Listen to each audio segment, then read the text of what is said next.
Hello, this is Gavin here, Gavin Bowby, otherwise known as the Mossbuster, and I'm very pleased to talk to Horus again. Horus, if you'd unmute your microphone, say hi. Hello, Horus.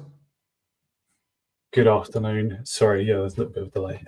Good afternoon, everybody, and thanks for having me back on, Gavin. I believe we're going to pick up from where we left off last time we did a stream. Yeah, that was a few months ago, I think, and let me just check how long ago. It was over a year.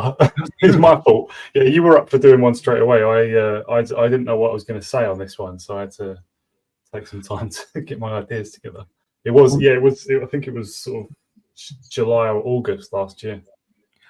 That's because you do a lot of writing, isn't it? You're pretty busy with that. That's right. Yeah, I'm on Substack if anybody wants to check that out. eternalhorus.substack.com.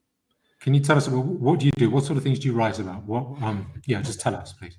Well, a lot of aspects of British history, like political history, since the 1880s that's where the current series that I'm writing started. I mean, people can go check it out. I mean, it's covered a lot to do with like the Rothschilds. It's to do with Winston Churchill. It's been to do with the causes of the Second World War. I'm writing about the BBC at the moment. And I'm going to go with some more aspects of like immigration into Britain from well before the Second World War, before the First World War even, which I think is an important part of understanding the last century or so. So yeah, it's all carefully sourced, and I write it in a way that it's hard to dispute in case anybody tries to get me in court or call me an idiot. So I'm very careful about about sourcing everything.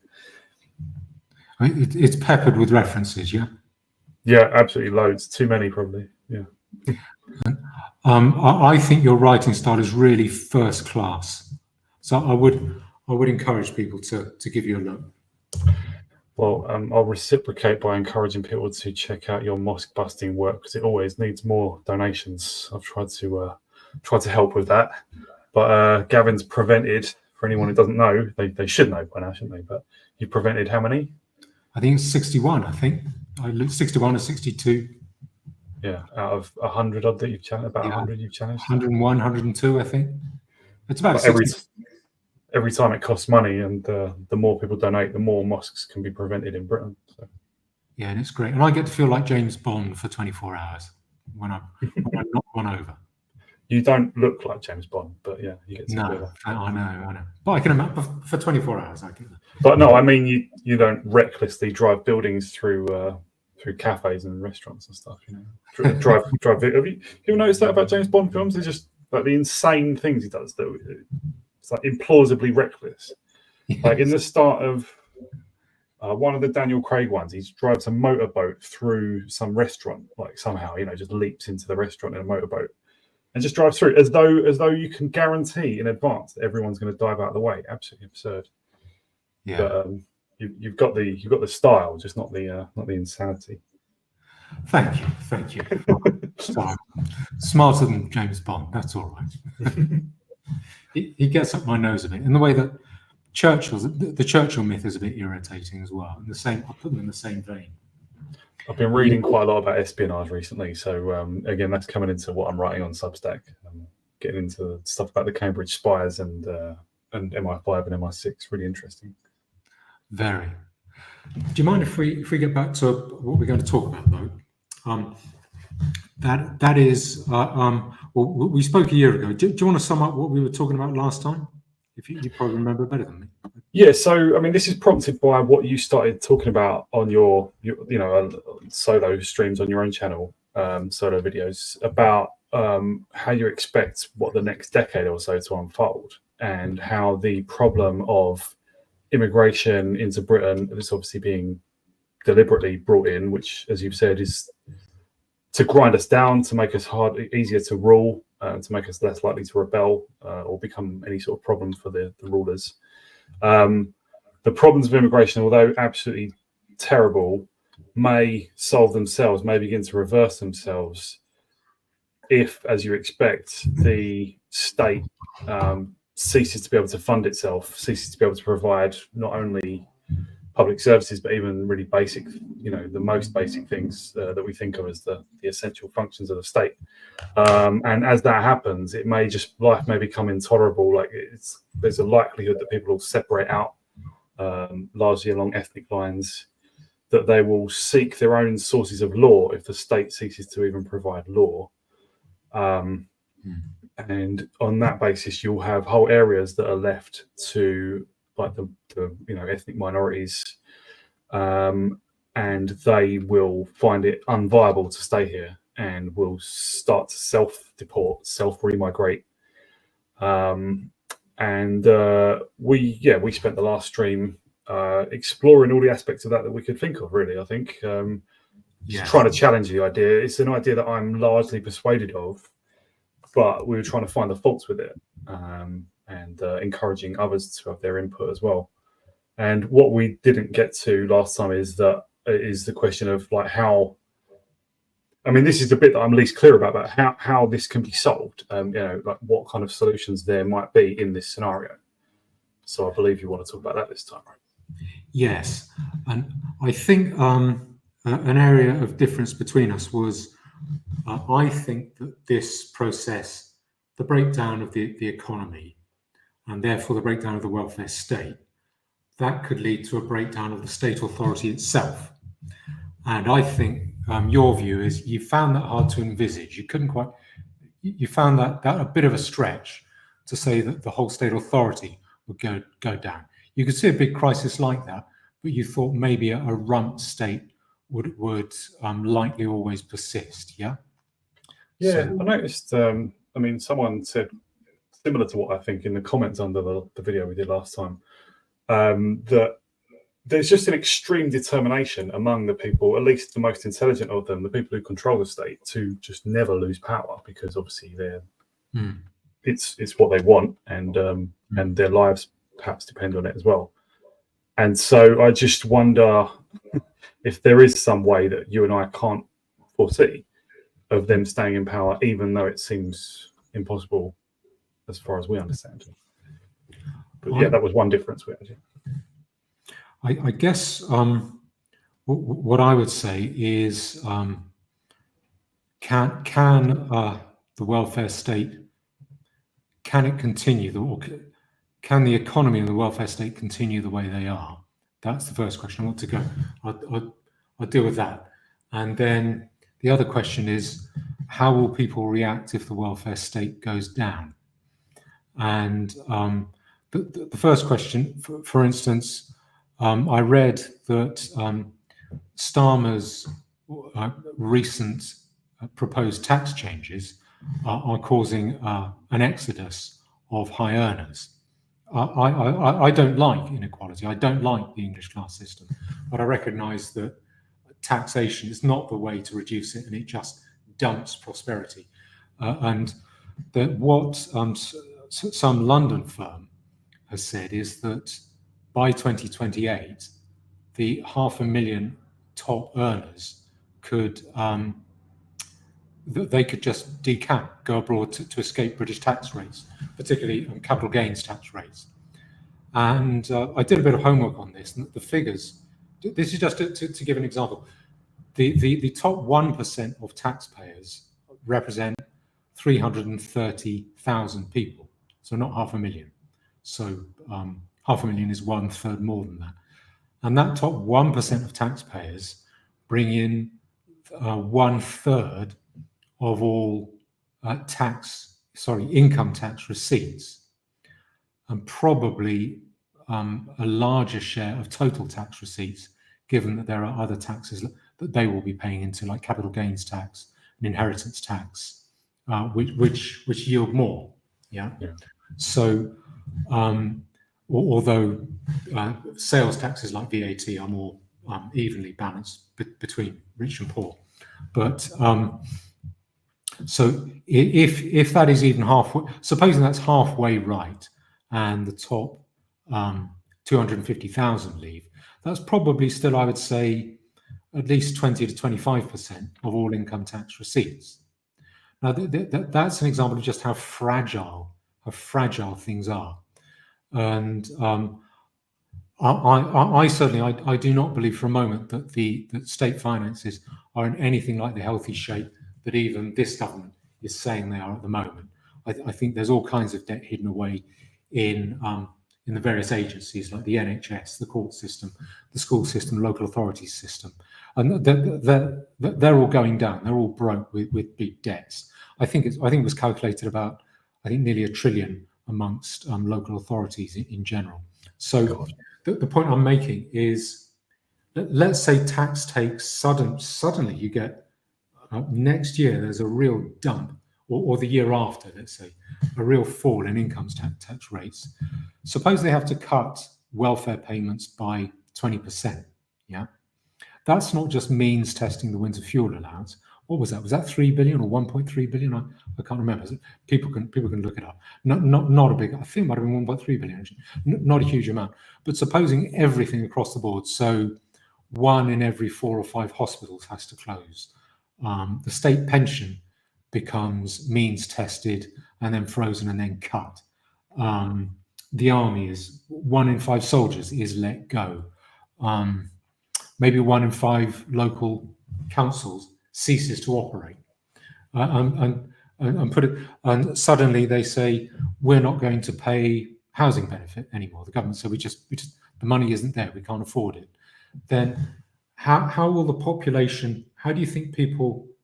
The first question that I'd like to ask you is, how do you think people will react to that? So the state hasn't collapsed, but it's sort of receded by perhaps say 20%, just to put a figure on it. Let's say by next budget, Rachel Reeves gets up, or in 2 budgets time, Rachel Reeves gets up and says, we're closing 1 in 4 hospitals, and that triple lot state pension, well, it's means tested. Most of you, a lot of people won't get it, and we're going to cut it as well, because pensioners don't riot. We can cut it. And we're also closing 1 in 5 schools, and you're probably not going to get housing benefit if you're poor, so you might get evicted. How do you think? So the state hasn't fallen over yet. This is between economic breakdown and political breakdown. I think in that scenario, some more people will just shift towards the Tories or reform. It's like it's amazing how much people will put up with. I think if there's a lot of people just think that the rising tide of danger only matters when it actually reaches their door. I think even in the pretty awful scenario you described there, a lot of people will still just try and ignore the problem as they are now. I mean, there's already local councils that are going bankrupt, right? I think Birmingham happened, I think Thurrock, and there's been loads more. They're just suddenly found to be millions of pounds in debt that they'd hidden. Yes. That's already happening. I mean, it doesn't seem to radicalize people. Well, they haven't fallen over yet, so most people working at local authorities are having a rotten time of it, I know, but they're not getting fired yet. They're not out on the street. But so suppose then people say, right, we're turfing out the Labour and we're voting the Tories in, and the Tories say, actually, we've looked at the books and they're a little bit worse than that. We're going to cut a few more hospitals and a few more schools. Yeah, well, maybe then. So a few years after people have tried what they consider the alternative again, and it's becoming undeniable to all that like the state is kind of shutting down in front of their eyes. Is that sort of what you're getting at? Yeah. There's welfare. The welfare state is seriously cut back. Let's say 20%. Yeah, I mean, like the will to avoid facing the problem will go as far as it absolutely can to the last fumes of that gas tank. Like people will ride out their complacency to the absolute maximum. But assuming that there is a point when even sort of middle class people start saying this is actually a problem for us now, that is a tipping point. Like I think, like they will just watch the poor being wrecked and not give a crap. Yes. But yeah, when it starts hitting middle class, I don't know where the level is, but when it starts hitting middle class people, that will be radicalizing. I think like in Weimar Germany, well, that's what I could see, my view is I think people will riot. So I don't know if you remember the 2011 riots. Yeah. The reason, the cause of that was put forward as being ending an education maintenance grant that I'd never heard of, which was 40 quid a week for, I think, 16 to 18-year-olds, I think. And I remember that being said, yeah. Yeah, that was said. But I didn't hear any. I'm not sure what other people just said. It was a general air of austerity and people feeling hopeless. I think they might have had more. I think it was that combined with criminality, plus the loss of authority, moral authority, as a result of the expenses scandal. So crooks going out on the street and saying, "MPs do it, we can do it." But the point I'm making is, I think we are so brainwashed, and I would say it's horrible to say it, but I think we are decadent about the welfare state, and I think we are brainwashed. And I think the evidence of this is that if you say to most people the welfare state could break down, they can't hear you. It's wind in the ears. They just can't hear, or else they just laugh and say it'll never happen. They'll have to provide. They'll have to do something about it, or even, well, we'll riot if that happens. You don't get people addressing it as a possibility that might happen. It's assumed that it just distills naturally out of the air. I think that is the makings for real, quite violent public anger. The way I could see it playing out is then you get someone like Reform saying we're going to take bold action. I could just see Nigel Farage doing it, saying now's the time for bold action. And what that means is QE for the people, i.e. printing a lot of money and firing it out, which then creates inflation. Well, that would create very high inflation, and that because it did under COVID, and then that does affect the middle class when that happens. That's the way I'd see it going. But I think my view is I don't think people will tolerate. They just won't see it as acceptable. We won't see it as acceptable for the welfare state to go down. I just think we'll think this is. If you can, I think you should zero in on what aspect of the welfare state failing is actually the breaking point for, and which people, because obviously a lot of people are past their breaking point already, but they just look around and say nobody else is organising or trying to do anything, so it's pointless. But like, who are the people who have to reach their breaking point for it to be a social breaking point, as it were? Do you know what I mean? That's the really hard thing to pinpoint. That, you know, what level of wealth or what level of, I don't know, connectedness in society. Because some people are already losing their homes. We just don't hear from them. They just have no voice. I can't pinpoint that exactly, like what level of wealth it has to reach. I mean, but my observation is that like middle classes in particular, especially people who work for big companies, I think we said this on the last stream, but they are the most complacent and the most sort of, well, you described it in terms of the social contract. They're the people most earnestly reliant on or believing in the social contract that includes the welfare state. I think it's also good to clarify, when you say the welfare state, you don't just mean state healthcare, social security and stuff. You mean the state as seen as a general provider, a general guarantor of the fundamentals of the basics, right? Yeah. So that's say let's try and imagine the people right in the middle of the wealth of the country, the most mean average person in terms of wealth. Let's say that they're the breaking point. They're probably not the breaking point in terms of, the most important people who sort of act as a bellwether for the rest of society, maybe above the mean, but let's say the mean average, right? Yeah. What would those people, I don't know the answer to this, what would those people need to see failing and ceasing to be available for them to become actively rebellious? Because we've already got, sometimes people wait 6 hours in A&E or can't get a doctor's appointment for a month. We're already at that stage in a lot of areas of the country. So I don't know, there's two variables here. It's how rich do you have to be to matter to everyone, or how close to the establishment or something, and what is the thing they need to see failing in order for them to really, really get scared and think the social contract has been killed. It's two moving parts at the same time, isn't there? Yeah. So I guess you're saying what would have to happen and who would it have to happen to? Yeah. And I would say what would have to happen is real, just financial, economic desperation, or I would say it's a break in what people feel is the natural order of things. And people last time you mentioned home invasions was one thing, right? That comes around as a result of a breakdown of political authority. So that's a symptom of a breakdown of political authority. I'm sort of at the point the economy's breaking. The way I trace it is the economy breaks down, and then you get political breakdown following that, and then as a result of that, you get an explosion of crime. So if the economy is starting to break down, at what point does that become political breakdown? At what point does that become, does the state lose its authority? I think that is that happens when people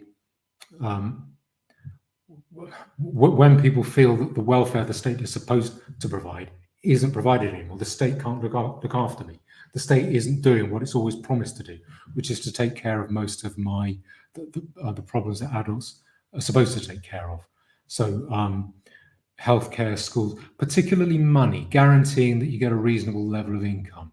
So if as a result of it, you get a lot of the government having to lay a lot of people off, unemployment rises, and then welfare payments get cut, I think that will lead to rioting.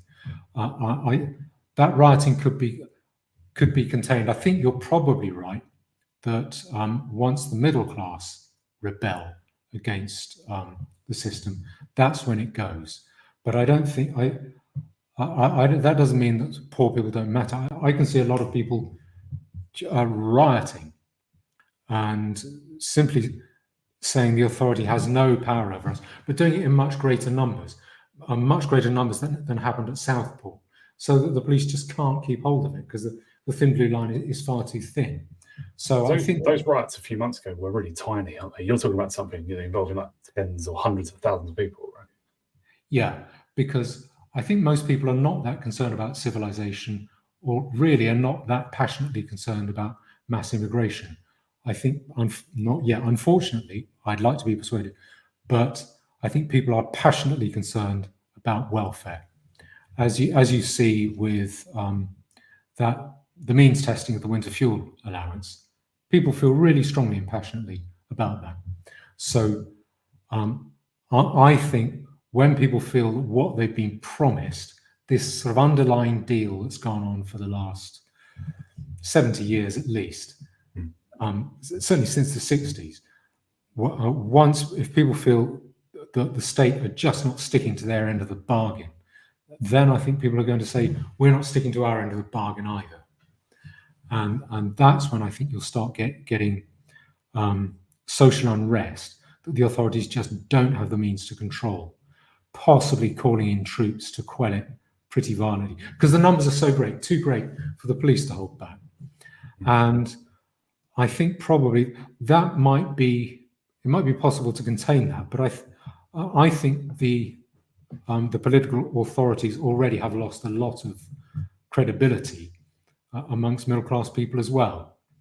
And I think they would, if the government is faced with that kind of rebellion on the streets, they just think we're going to lose votes, we're going to get voted out, we might get defenestrated, just chucked out of the window, and they will start printing at some stage. So if it gets that bad, and state finances get bad, if what I'm talking about starts happening, you get a lot of feedback loops, a lot of doom loops.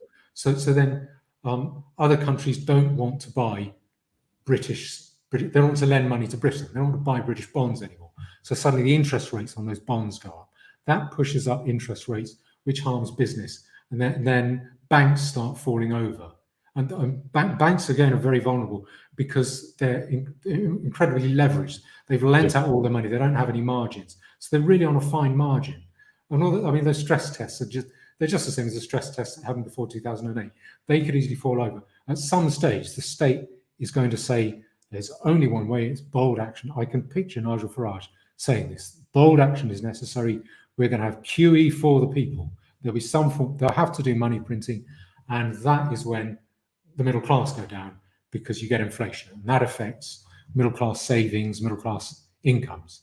And that's when the middle class say, we no longer give authority to this regime, to this. And the social contract then dissolves in their mind, basically. Yeah, I think so. And I think this could happen very fast and very, well, it could happen very violently. I mean, politicians being strung over lampposts, that kind of violently, or probably bankers more likely getting hauled out of their offices. Usually, probably it won't be the banker, it'll be the photocopying clerk who came in on a weekend and didn't know there was a riot going on and gets hauled out and strung over a lamppost because they're an evil banker. That's the sort of thing that could happen. And I think it's it's reckless and naive to think that can't happen. I think it's a bit naive to think it won't happen, because I think this is, and people are listening, or you, I'd invite you to say to anyone, to talk to someone in conversation, to say, it's possible the welfare state could completely collapse. So you're not getting any street lighting, you're not getting potholes filled, policemen aren't getting paid.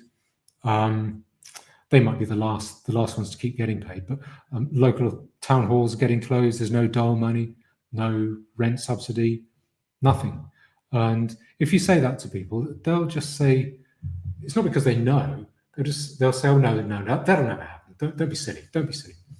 And I think that is a sign. That's not a sign that it can't happen. That's a sign that people can't accept it happening. And if something that people can't accept happening happens, people go mad. That's when they go nuts. So and everything's on the table then, or nothing, no holds barred then at that point. Yeah. People just go, this is unacceptable. I'm just not putting up with this anymore. What are you going to do? Well, I'm going to smash something. What can I do? I'm going to force something to change. Yeah, they're going to. Yeah. I think that is a. There's such a thing as the Cassandra complex, right? But obviously the term Cassandra complex implies that the person who is the Cassandra is the one who's kind of the problem or the thing that needs to be explained. But it's not really that, is it? If we, in the situation we're talking about, what we are saying here is logical as far as you and I can see, right? We can't see what the fault in our reasoning is. There may be one, but nobody seems, like you've been saying this for several years now, nobody has come up with a convincing counter argument. Like, where is the money going to come from 4 or 5 years from now? Where is the state going to get money from to spend on all the things that it's promised, plus all the unfunded liabilities? There's a whole nother set of trillions, right, that are just promised without any provision. It's not because the Cassandra is wrong, as far as I can tell. It's because people are mentally, maybe religiously addicted to the idea that the state always provides, and that just does not go wrong. The state does not let you down. It's the one certainty. Because people speak of taxes as a certainty, right? It's kind of referring to the same thing. I mean, it's sort of just a mute, like humorous cynicism, but it's also an expression of the same thing. The state abides through all circumstances. Like, people make the example of like the Black Plague of the 1300s, whatever. The state continued to, contracts were still enforced, crimes were still punished, while literally half the population died, maybe or a third.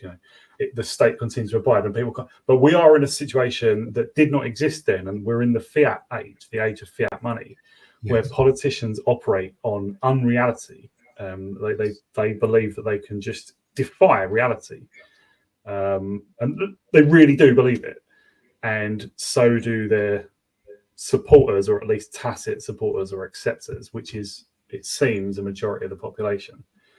There are people who think as you and I do, but they're small and isolated.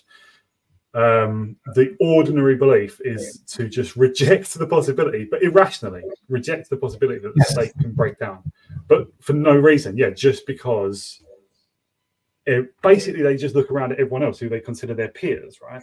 I think that's how it works. It's you look around, nobody else is panicking, so I'm not going to panic. Yeah. But you're saying the point will arrive where that it becomes impossible. Reality arrives. Reality arrives at their door in whatever form, and that could be increasing violence. It could be the money system ceasing to operate in a way because contracts aren't enforced, or you order something and it doesn't arrive, and you ask for redress and you don't get it. That's things like that start becoming commonplace. Or your bank account, you just can't withdraw money from it for whatever reason. I think all these things can happen, and we're on course for them happening. And there's no politician, including, as you've said in your videos, not only Farage but Le Pen as well.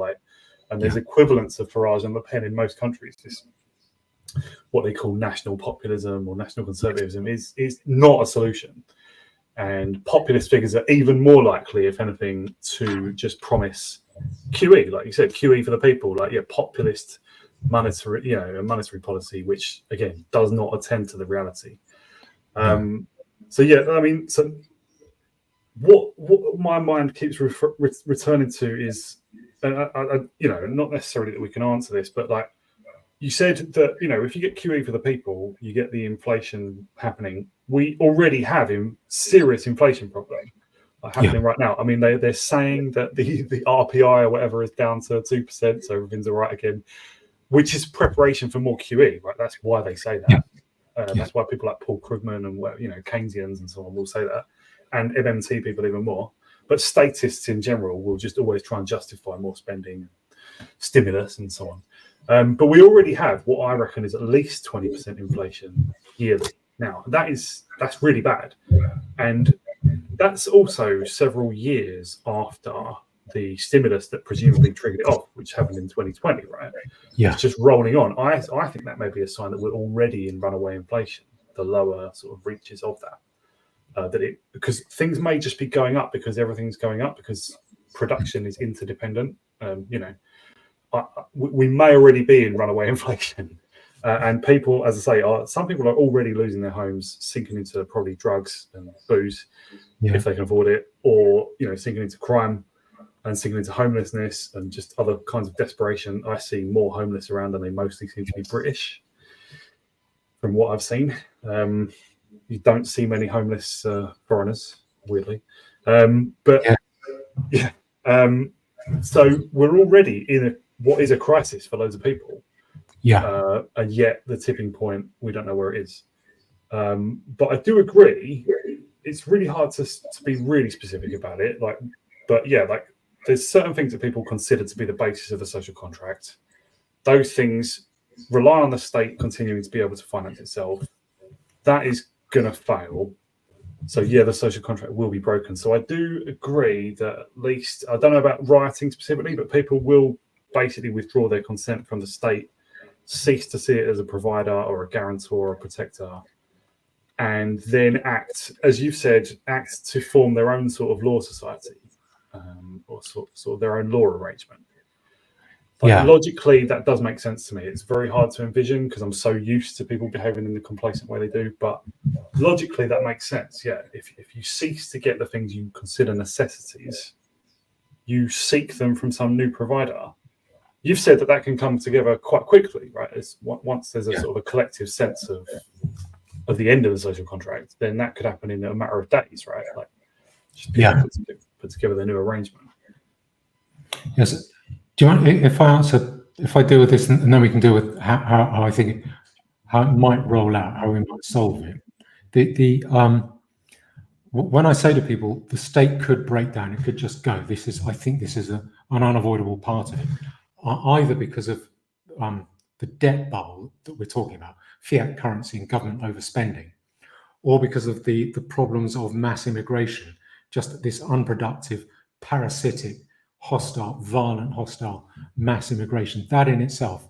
So you might get Birmingham declaring UDI independence, and then that in itself could collapse the state. If you get major towns just saying, right, we're independent territory now. So you could. So when I say to people the state could collapse, the commonest response I get from people is, no, I just don't think it will. And I say, what's your reason? They say, oh, I just don't think it will. That is my natural reaction as well. Yeah. You know, like, that's what I'm used to thinking. Like, that's what I want to get at. I'm not trying to persuade you that I'm right. I'm not trying to sort of hit you over the head hard enough that you agree with me. I'm trying to piece through the reasoning. If I'm wrong, if I've got something wrong, I want to know what can you when you say, I just don't think the state is going to break down. What's the reasoning for that? Can you? Yeah, but logically, you have persuaded me that it probably will. But I just mean my natural reaction, other than what you've said in your videos, which hardly anyone is saying. My natural reaction would be to just say, I'm sure they'll think of something. They'll find some way out of total annihilation. You know, but logically, yeah, the money. There's going to be another financial panic. Yeah. It's been a long time, 16 years since the last big one. That's a long time. They're often, you know, in the fiat age, more frequent than that. Yeah. And what they put in afterwards was like the Basel III regulations for banks and so on, which is, yeah, you've got to cover your reserves in this way and that. I don't think that was sufficient anyway. And then they just dropped a lot of that in 2020 anyway. Yeah. They declared like no reserve requirements for banks in 2020. That was unprecedented. I think it was already crazy that 10-1 was allowed or something, as in, yeah, you could lend out 10 times more than you've got in deposits and so on. It's now, for some banks, I think it's like several times that. And whatever caution they have left is just in the minds of some of their executives. There's just reckless banking now. You're saying you don't need any buffer, any cash on hand, and we'll bail you out if it goes wrong. Which what's that going to? And plus the market doesn't care how reckless you are; they just want returns now. What is your average bank boss? He's just going to say, "I'll take any risk. It doesn't affect me. The loss doesn't affect me, and as long as I don't go to jail, I'm okay. I'm scot-free." And so you're getting all these risks. That's part of why 2008 happened, and it's going to be bigger next time. 2008, that people felt like they would probably get bailed out so they could take greater risks. Now they've been shown that they will be bailed out, and they've got less restrictions on what they do anyway. So there will be another financial panic, definitely. And they're not going to jail, so they didn't go to jail last. So the historically, another side of it, you have inflation, you have the breakdown of the welfare state and the banks that we talked about.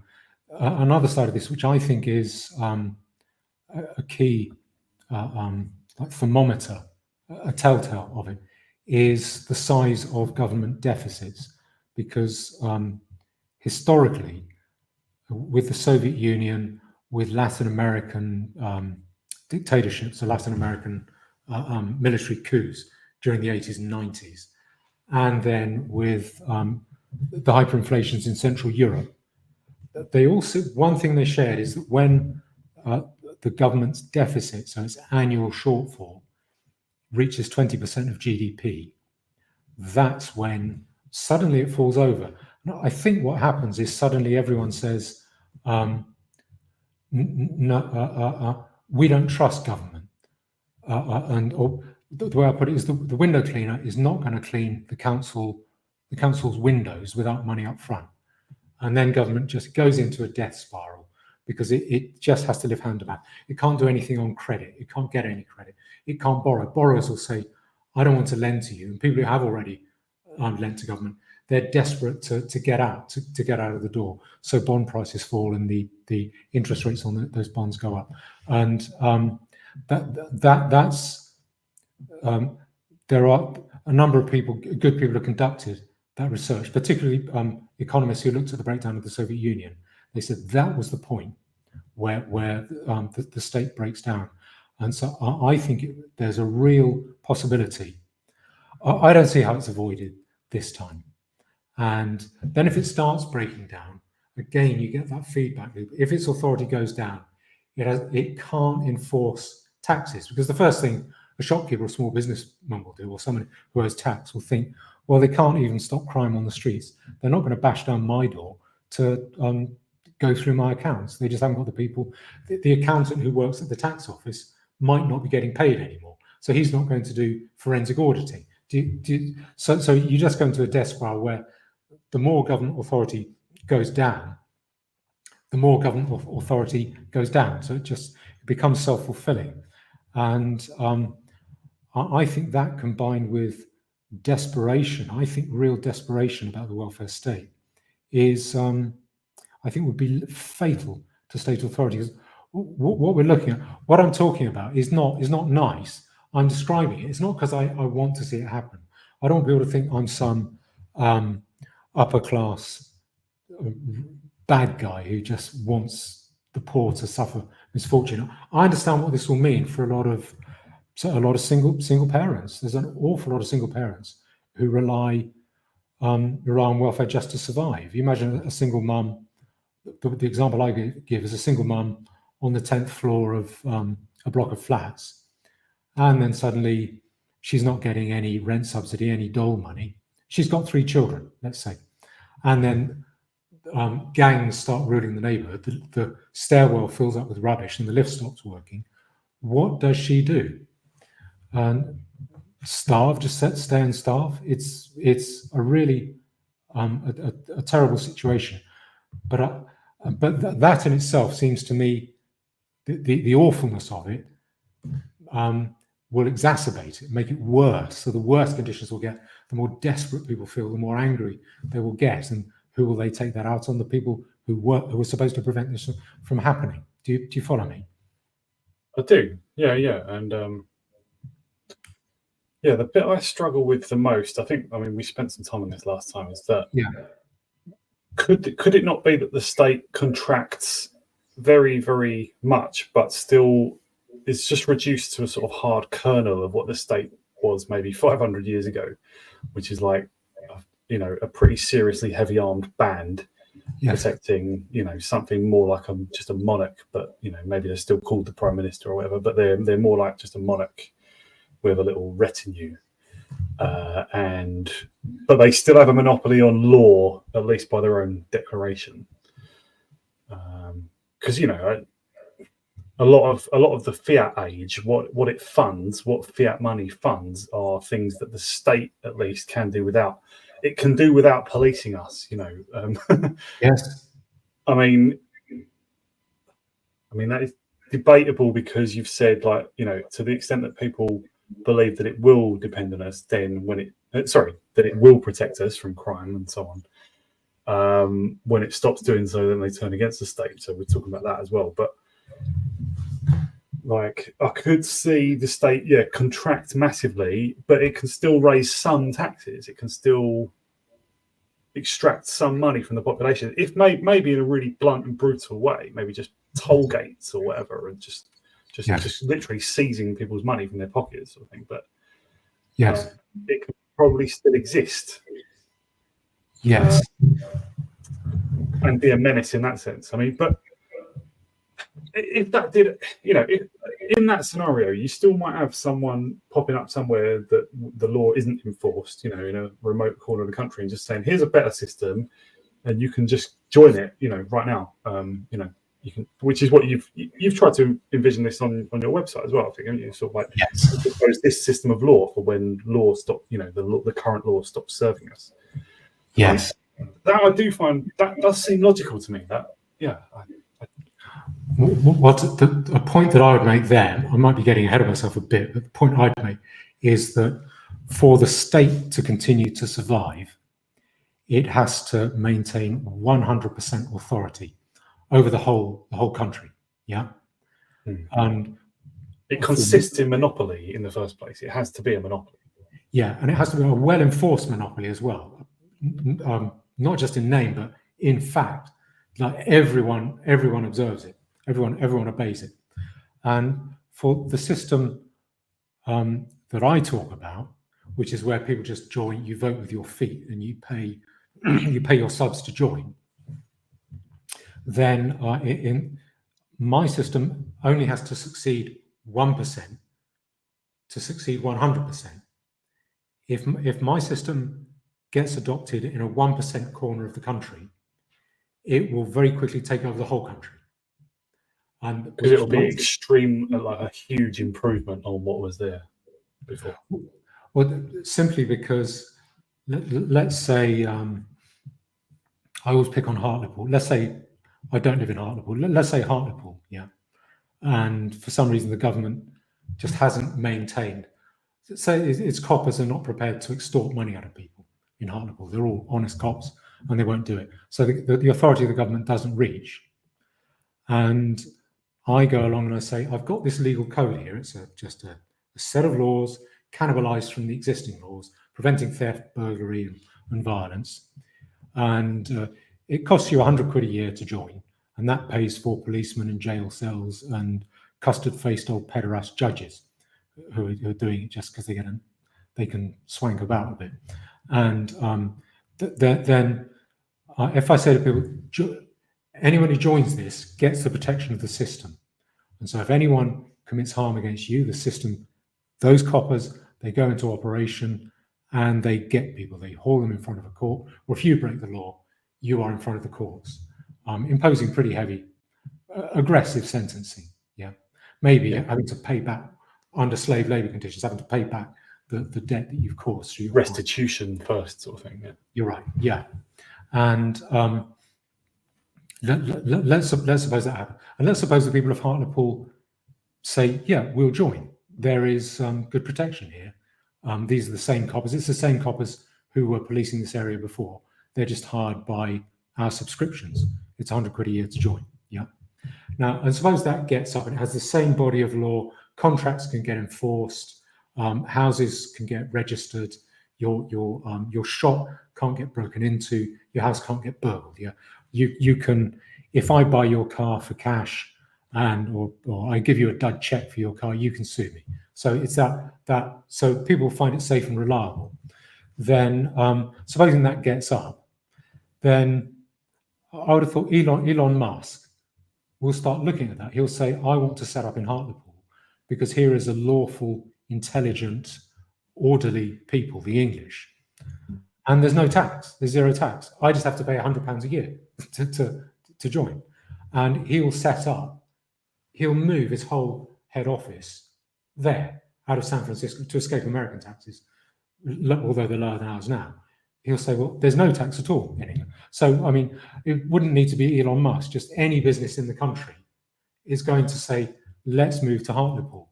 And again, you get a feedback loop there because once businesses start doing that, even if they just register there, you'll get others wanting to move there just to be, because you get a business hub there, because they escape the tax man and it's orderly. And you don't have the filthy, corrupting state sticking its corroding fingers into every pie. You just don't have to worry about that. You're not having to report to the state anymore. So that kind of this is where what I'm saying seems outlandish, but to me it's inevitable to the extent that I don't think the state can't preserve the 100% authority that it needs to have in order to preserve even 1% authority. And the system I'm proposing, if it only gets 1%, it gets the lot. It gets 100%. Do you follow? If you follow that, because of its kind of radiant superiority, that area that's living under private law will be like a beam of hope, sort of thing. It's like, well, and yes, and also crucially, I don't think it'll have any foreigners, not one goddamn one of them. This, I think, a question you had was, or something you'd asked me about. Sorry, I'm interrupting you. You carry on before I move on. I don't think I was saying anything. No, go for it. All right. So, I think a question you'd ask me is, I'm saying we could get a breakdown and we could get a system of private law coming after that. And I think the question is, who's going to be doing the deciding? Who's going to join? And by what rules? Who decides who is excluded, etc. Yeah, I think that's probably, how does that work? Well, if I go back a bit, let's say I'm right, and I could be wrong. the welfare state breaks down, and that leads to a radical breakdown of state authority, which leads to lawlessness and crime, which is what happens when state authority breaks down. That's guaranteed. You just get an explosion of criminality. The way I said, cars won't stop at traffic lights anymore because that's where the carjackings occur. And if you don't think that won't happen in London, you need your head examined. That will happen.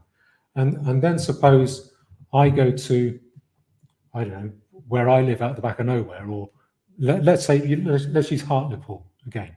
And I go to Hartlepool, and I'll say, I've got this legal code, and currently you are suffering through crime and lawlessness. There's no rule here. You want to live lawfully. And let's say, and I say, I've got this system of law, and it replicates existing law pretty much. 100 quid a year, you can join. Anyone who doesn't join has no legal protection. You can punish them if they commit crimes against you, but you can commit any crime you like against them, and there's no comeback because they're like banished. They're outside the law. So they've got a reason to stay well clear of you. Yeah. Yeah, they've got a reason to stay. They actually have a reason to try and join a similar system themselves, or they'll want to join because they won't trust. They won't trust their neighbour. You can't trust your neighbours. If you have no legal protection, one of your neighbours is going to steal your car. The children of some of your neighbours are probably going to burn your house down because it's funny. So that happens. I mean, or they'll probably set fire to your car or your caravan just because it's funny. So, or they might just mug you in the street because just vandalise things out of the desultorily. Because you have no protection. So people will need to join just to get some legal protection. The protection of law, I think, it's a visceral, primal human need, because without it, the big ones eat the little ones, and no one can trade, no one can make money. So if you don't have the law, there's no point making money because someone can take it off you. So let's suppose that happens. Now, supposing I put forward a legal code, and it says, all welcome, diversity is our strength. We want all the 57 varieties to come in. All you Africans, Muslims, Indians, just come right in. We want you signing up as well, okay? And let's suppose you see my legal code and you crib it, you take the whole thing, and you just cut out the bit that allows the 57 varieties to come in. You say, no, it's only ethnic English people who can prove their ancestry, so by a birth certificate, let's say, or can prove it back 3 generations, whichever way you want to put it. Now, which one of those do you think people will join? Mine that says all of the foreigners and invaders can come in, or yours which says, no, this is just for ethnic British people? Yeah, obviously the latter. It's going to be a much better prospect. There is the complication though that if there are still outside forces who can force you to join the first one, they will. Like if the American state is still operating, then it's a different matter. But if we are free to choose, then yeah, almost everybody's going to choose the homogenous area. Let's keep America and the WEF and the UN. Let's park that to one side for a second. Yeah, I'm just talking. Yeah. I think. Well, let's suppose both systems get going. Your system, which just allows ethnic Brits in, and my system, which allows every foreigner in Hartlepool to join. And let's say that one will be almost only foreigners, in fact. Yeah, it'll be because, and let's say half the people join your system and half join mine. Let's say, or half the ethnic Brits. Let's say half ethnic Brits are brain dead, stupid people who are prepared to die for multiculturalism, which they're not. All right, and let's suppose half of the people of Hartlepool are Owen Jones. Yeah, and God. Yeah, imagine that, right? And that is a nightmare. And which of those two, your system that excludes foreigners or my system that allows them in, which is going to have higher subscriptions? Yeah, it's definitely going to be the one. And the other one will be mostly just only ethnic minorities or mixed race people. Yeah. Suddenly, the concentration of different ethnic groups doubles because half the ethnic British people have left. Yeah. And so it's not a question of, it's not possible anymore to say, I like multiculturalism because I've got the money to live away from it. Multiculturalism is something for the poor, something to grind down the poor because they're not rich like me. Then that's no longer the case. You're actually having to live around them and in high concentration. And then you're having to pay for loads more policemen to police their elevated crime levels. You're having to pay for loads of jails, loads of judges, and very much higher insurance premiums because your car keeps getting stolen. You're getting burgled every weekend. It's just you're having to pay an awful lot of money to be a victim of crime and hatred in order to live around people who despise you. I think that's another feedback loop. I think in those circumstances, the Owen Jones figures, after a while, would knock on your door and say, Horus, I want to join your system with all the other ethnic British people. I can't survive in this area. And if you were to say, well, Owen Jones, I thought you liked multiculturalism, he'd probably say, I'm going to change your system from the inside, your racist system. But it's the point I'm making is it will, I think it will inevitably, you'll get feedback loops which will inevitably lead to ethnic homogeneity because there is no benefit to having foreigners around you and everyone knows it. People will put up with it if they think the government is taking care of it and still dealing with their means of survival. People won't care if the town is degraded. What they'll say is, as long as I can survive and the government is protecting me, I'll just put up with that because I'm able to survive. Once people have to pay for it out of their own pocket, people will say, I'd rather not pay, thank you very much. So I think that is, I can see that working. And I'll put it another, and so the question as to who decides, I think it will be ordinary people banding together. So market, really, yeah. The return of the market, but the market has applied to things that it hasn't applied to for centuries or ever. Yeah. Because we've never had that choice, as far as I know, in any point in history. Maybe pre-Norman times, I don't know, but it's never been the case that you can choose your ruler or you can choose your law, your provider of law or your imposer of law. That's always been. I mean, that is what states exist for. It seems, and rulership is really about. It's about imposing a monopoly of control, and which includes the law. In that model, in the state model, it's about imposing it on people whether they like it or not, and obviously indoctrinating people to believe that they rely upon your version of law and so on. This will be, for perhaps the first time ever, a market in law, as it were. Yeah. I mean, if that situation can come about, you would expect a vast improvement in the way that we're governed. I mean, we will, in that sense, be self-governed. Not in the sense that we're all equally involved in governing, but in the sense that we're governed in a way that we agree with. There's a voluntary essence to it. Yes. If that situation, it can come about, which I can only see coming about by literally like the state ceasing to exist, at least in certain areas, against its own will. It will never give up that power voluntarily, but the state failing to apply it, failing to exist, failing to obtain in at least certain areas of the country, then you must expect, if there is a market, then you must expect the best provider of law, the most sensible, the one that actually attends to real human needs, to prevail. To suddenly outcompete, very, very quickly outcompete all alternatives. It may not be that, it may be that several people will attempt this at once and they've all got quite a good system of law. So it could happen in Hartlepool and Wolverhampton and, Penzance or something. And so then there is some competition. But all the areas that try and avoid what is a good system will suffer and decline and become filled with, the most troublesome people, I guess. And what you've sort of looked one step ahead of that, right? In those areas where there's a crap system of law or almost no system of law, they will become unlivable, you've said in your videos, right? Probably. Yes. Yeah. Or I think the foreigner areas will become completely unlivable. I don't think they've got the intelligence. I don't think they have the self-control. I don't think they have the homogeneity to make a system to provide law for themselves.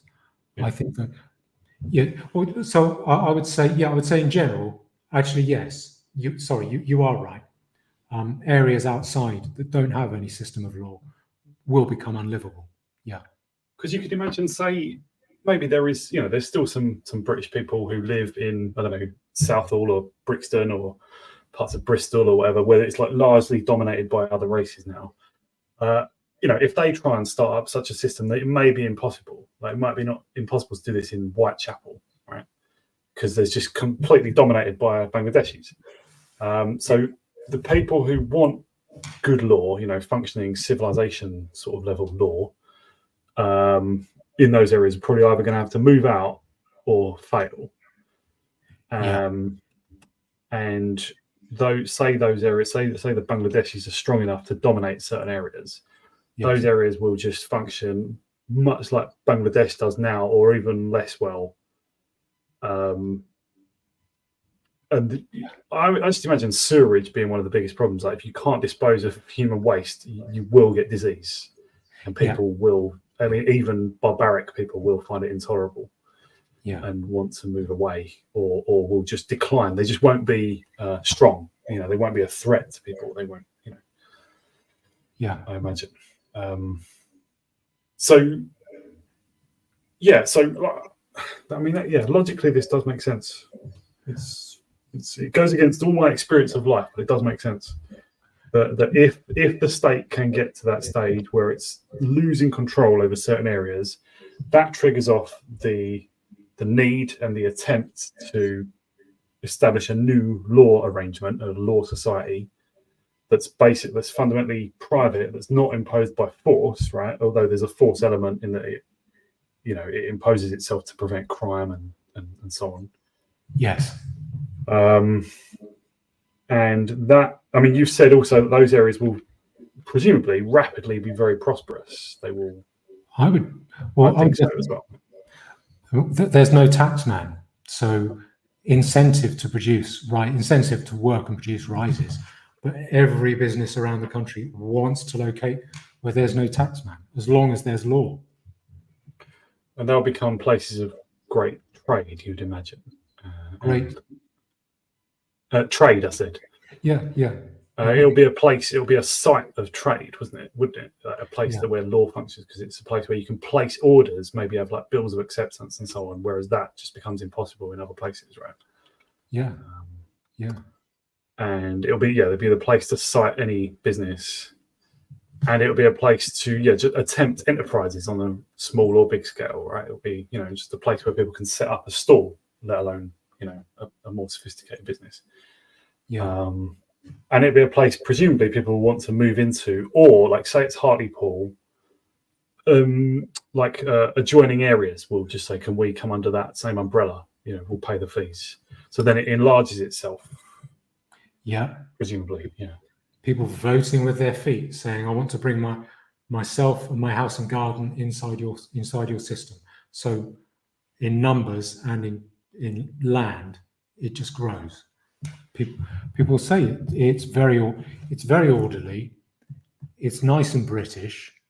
There's no crime. We go back to 1940s levels of crime, and it's extremely prosperous. I want to join that. And also, I think if people rediscover the pleasures of ethnic homogeneity, a society where you're sharing and enjoying a culture that you feel this is us, I think that would be very attractive to a lot of people. I think people suddenly find, my God, I've forgotten what it was like, how nice it was. And if I can back up a bit, I don't think the system I'm talking about will cause the ethnic segregation. I think it will formalize it. I think what will cause the ethnic segregation is simply the breakdown of the state. if the state can't impose itself and enforce the law because it's broken down, I think that's the point at which races separate out. So if you imagine Birmingham, suddenly the government's authority doesn't stretch, policemen aren't getting paid, the town hall has been burned down, and there's no enforcement of anything, then I think what you'll see is white British people getting chased out with their lives. This is what I wanted to ask about. Yeah, like how granularly have you imagined this? Like, so say if there's areas in Birmingham maybe where it's like 50% still white British and 50% Pakistani, say, and people are mixed. You know, it's not just all ghettoized. Like people are mixed down a particular road. Are you talking about, say, you're just going to start getting armed Muslim bands, start just saying, you got to get out of this road. You got to get out like today. You know, tonight. Yeah. Be out by tonight. So you're just talking about like people basically being forced to sort of looking at it from a bird's eye view, like resort themselves. Yep. Out of mixed areas because it's just neither side, or at least the sort of thuggish elements of either side, will not tolerate that. It's just, we're not having that anymore. Yeah, which is these are the hard things to imagine because just people. I mean, people now. I know I keep revisiting the same point, but what I'm used to is people just putting up with everything, literally everything. Yes. Like putting up with there's been outrages happening for decades. I'm sorry about the sirens outside my. If you can hear that. I live in such an area, but like just for 50 years, there's been more than 50 years. There's been outrageous things happening. Like people just living down a decent, maybe working class, but a decent road, and suddenly just a bunch of Jamaicans are dumped in. You just have to live with it, and people just do live with it mostly, or some of them move away to whiter areas or whatever. But I'm used to mostly people just going, you just got to put up with it, just grumbling along like that and just living with it. We're talking about a scenario where people get real all of a sudden. Can you see? I'm only asking for sympathy, really, but can you see why I struggle to make why it's hard to actually accept that might happen after what is nearly a century of people just retreating, basically? I can think of one reason you might find it hard to accept is because it's so unpleasant. Another reason, it just seems so strange and against what we're used to observing. Another reason is I could be wrong as well. I could be wrong. Yeah, I mean, we both agree that if we are wrong about this, we want to know, don't we? We want to see the fault in our own argument. That's what we're doing here, really. We're trying to, we're trying to see the chink in the armor, sort of thing. But I wish people in the chat or in the comments could find the sort of silver bullet, like find the where are we wrong? Like, can someone actually nail it? People do this, and people leave comments. They just say, no, it won't happen. They don't know. The state will never break down. And every time I say, why not? They just say, I just don't think it will. And that persuades me then. And people can't come up with. I think people can't envisage it at the moment. I think it's what people are saying, not that it won't happen. What I go back to is. So if I just trace the stages, I think you get economic breakdown. That means the welfare state goes down. As a result of that, the authority of the state goes down. It can't impose law, can't enforce law. And as a result of that, you get an outbreak of crime, a real explosion of crime in those, like people you never would have thought committing burglaries and home invasions suddenly are burgling your house. And in those, it's not just the fear of crime. Then what people look for protection amongst their own kind, and what I think that will lead to, as well as you getting power grabs. Tell me you won't see Muslim power grabs, and at that point, I think that's when the races, the ethnicities, just come apart very hard. So it's a mixed area that you're talking about. It's probably, I very much doubt it's mixed. One house white, one house black, one house Muslim, one house white, that it's perfectly mixed. Probably some streets are all Muslim and some streets are mainly white, and say some streets are mainly African or West Indian, and almost street by street, you could see it kind of just getting aggregated out until eventually a hard line is, a boundary is formed. You get the ghetto boundaries, and that's where, and if you're a white person living in a Muslim area under those circumstances, you are going to get chased out hard, because Muslims will say, well, I don't think just Muslims, actually. I think Indians and Africans will say this as well. It's this: you are easy pickings for me. You are fresh meat. You've got a telly that I want. I've got an aunt who wants to live in your house. You're getting out, and I think the white population will respond in the same way. They'll eventually say, well, you're kicking everyone out of your areas. We're going to kick you people out of our areas. And they'll be the last ones to do it, but yeah. Yeah. Oh, yes. I think so. But then, if people adopt the sort of system I'm talking about, I think it's inevitable that ordinary British people, won't want to join a system that allows foreigners in it, because foreigners are poor and degrade your circumstances of living, and foreigners create crime. And in those, they'll just be recreating the same problem if they do allow them into the white areas. Yeah. Yeah, so that's expense. And so the question, and what you're saying, people won't want to spend money to be victims of crime. They'll say, no, let's cut the people out, then my subs go down, the subscriptions go down, and I'm not going to be a victim of crime. It's a no-brainer. So I think that's what people, I mean, you wouldn't pay me to come and steal your telly, I reckon. You'd say, well, no, I think there's other things I'd like to do with my money. So that's... So I see the races separating out. I can see ethnic British people doing this and liking it, because ethnic British people are actually very entrepreneurial and actually quite like being left alone, left to their own devices. Historically, we have thrived like that, and the old stereotype of the Englishman just wanting no one to step on his toes, and as long as you don't do that, he's fine. I think that there is some reason for that. In the invader areas, I can't see them getting up law. So even if they manage to put themselves into ethnically homogenous sub-ghettos, I don't think they'll be able to get up law. I don't think Afro-Caribbean areas will. Look at Haiti. No. I don't think the Indian areas will. Well, I mean, look at India. The Muslim areas, I think they would need to get up the most ferocious forms of Sharia law to act as an umbrella between different ethnic groups, because Pakistanis hate Bangladeshis. Right. Neither of them like the Somalis. They consider Pakistanis will fight other Pakistanis even. Yeah.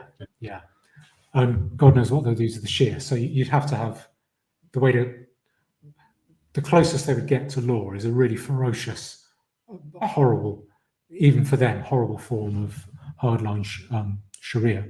So I don't think they'll be able to get up law. And whereas I think our areas could become extremely prosperous, I think their areas will become very, very, very, very uninhabitable fast. I think they'll become, and like not being able to get rid of sewage, not being able to get water to wash, and if you've got 7 children, and the choice is die of typhus in Bradford or take a plane back to northern Pakistan, I mean, it's a no-brainer. That's what they're going to do. So there are a lot of other questions around that.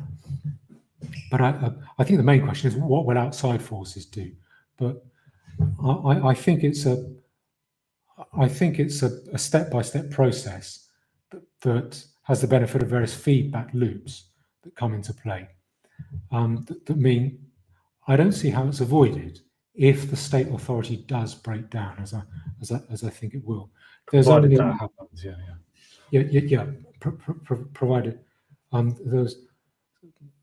I think no. Sorry, you want to jump well, in. There's certain points in the whole chain of events that we're trying to imagine as realistically as possible, and the things that I've questioned most is, will the state really break down to the extent you're talking about? If that does happen, I am inclined to agree with the rest of what you said. I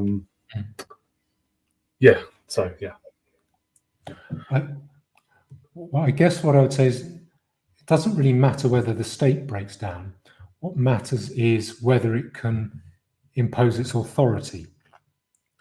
And the state imposes its authority in a Western country, imposes its authority usually but by consent, because there just aren't the policemen to enforce it.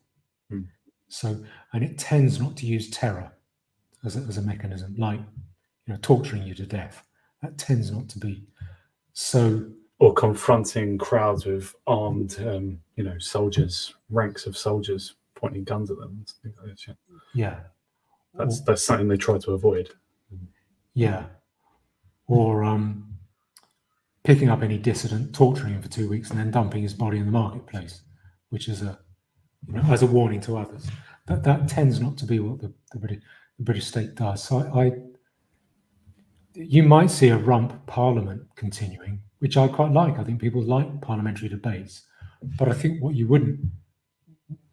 could quite easily see an end to is the state being able then, or parliament being able to impose the laws that it acts, that it so that it doesn't have the policeman to do it. It just doesn't have the funding, and you don't have the consent of the people anymore. And so in that, oh, sorry, go on. That's a psychological thing. That's a soft psychological thing. Well, in that scenario where there is some sort of rump state, would you still imagine that the private law arrangements will still arise in certain places, right? So it won't be an obstacle to them arising if it's just tiny and just sort of surviving in Westminster or something, right? Well, no, I don't think. What I'd like to see, and what a nice little scenario I could see is Parliament carries on, continues having its debates, but it doesn't create acts of Parliament. It just creates resolutions, recommendations. So it's a sort of a centre for the nation to thrash out issues of concern, which I think people like that. I think people want those issues getting thrashed out and being discussed. But maybe it makes recommendations, and maybe the system that I run or your system that you run takes those recommendations on board, amending the law every now and again. So I could see that happening. I could see local councils carrying on in a similar way, a bit like the way parish councils do, without any ability to enforce anything, almost becoming sort of charitably funded welfare organisations. I could see that happening. But the point, I think, is if it loses its coercive power, that's the thing. So if it can't boss people about, and if it can't extract money, then as long as that happens, that's what I mean by breakdown. Ceases to be able to make vast amounts of money and obviously use them to monopolise all the things that we consider to be essential services. Yeah. So are we, I mean, for this stream you wanted to address the solutions problem. Are we into that now, or is that still to be? Yeah, I think so. Because sorry, go on. What do you think of that? The solution that I envisage. As long as it's possible, I think that is what will happen, and I do think the state, as it currently is, and the current people who control it, who are complete degenerate bastards, they will do everything, and they are quite conscious of the threat of their own sort of breakdown. They will do everything they can to cling on to some sort of monopoly of power and of law if they possibly can. So if it is possible for the state, if it recedes 90%, 95%, and it goes down to a budget of, the equivalent of 5% of what it has now, it will still put as a priority above almost anything else, stopping us having that. So it is a case for me of whether the state more or less ceases to exist entirely. Maybe it could still be that debating society you mentioned, but it is a question of how far it recedes. If it recedes far enough that it can't stop private law societies, let's use that term, appearing, if it can't stop them, then they will appear, and they will thrive as you've described, and they will become the new thing that people want instead of the state providing law. it will be, I think there will be an immense success. And what you said about the prosperity is right, because people left alone are capable of immense prosperity and advancement and progress. It is largely the yoke of the state that stops them for its own reasons. It all hinges on whether, how much the state recedes and how much control it loses, basically, and how much it loses the faith or the trust or the complacency of the middle classes, maybe the upper part of the middle classes, because I think they're probably where the tipping point is. I struggle to explain exactly why, but so provided it loses enough power, then what you've said will come about. Just as there's those moving parts that I just struggle to pinpoint, how far, how bad things will get for the state. That's where my sort of still lack of conviction is. But if the private law society is going to rise, and it would only need to be in a fairly small area first, then they will be immensely successful, and they will attract. I mean, you said Elon Musk. I don't know about the international question complicates it, but they will attract business in general, trade in general, and just decent people in general. And if they don't, if not everyone will necessarily move there, but they'll try and join if they're contiguous geographically, or they'll just try and imitate the very same. They'll just take the same code of law and just apply it in their area as well. And they may all join up, or they may compete with each other, but either way, that will be a big improvement. So I do think that will happen. Yes. One thing sorry, I think you and I agree that the crack or the crux of what I'm saying, the potential crack, the flaw in what I'm saying could be, it's around this issue of how far state authority will break down. Yeah, I think we agree on that. Yeah. Yeah, that is the shifting bit, the grey area that I just can't pin down really, but yeah. And that's where I am right or wrong. If there's any point at which I'm either right or wrong, that's it. Well, that's the main one anyway. I think so. I think the rest does proceed logically, provided you're right about that. So breaking down, being a bit nerdy again, but breaking down that bit even further, I would define the breakdown of the state as meaning not that the Houses of Parliament get demolished, but that the state can't enforce its coercive power. So the state does everything at the point of a truncheon, using its monopoly of violence. And so I would define, if that goes, then that is what I define as the breakdown of state authority. If it can, in two ways, either imposing its will by saying, we'll put you in prison, or imposing its will by extracting taxes. So if that authority breaks down, then that's what I think of as that breakdown of the state. And the question is, how far does that need to break down? Will that authority, that coercive power, break down enough for the state no longer to be able to impose itself? And I would say that coercive power, that actually comes from our side, not from the state side.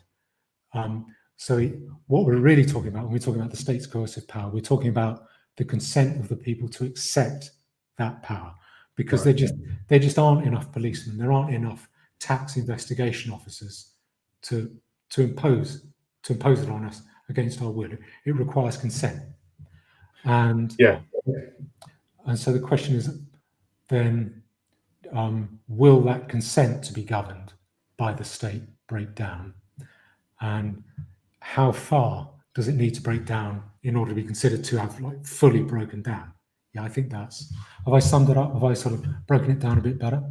I think so, yeah. And I just emphasise that I think the willingness of those currently in power to stay in, to stop us having an alternative is extremely strong, at least in terms of will, not necessarily ability.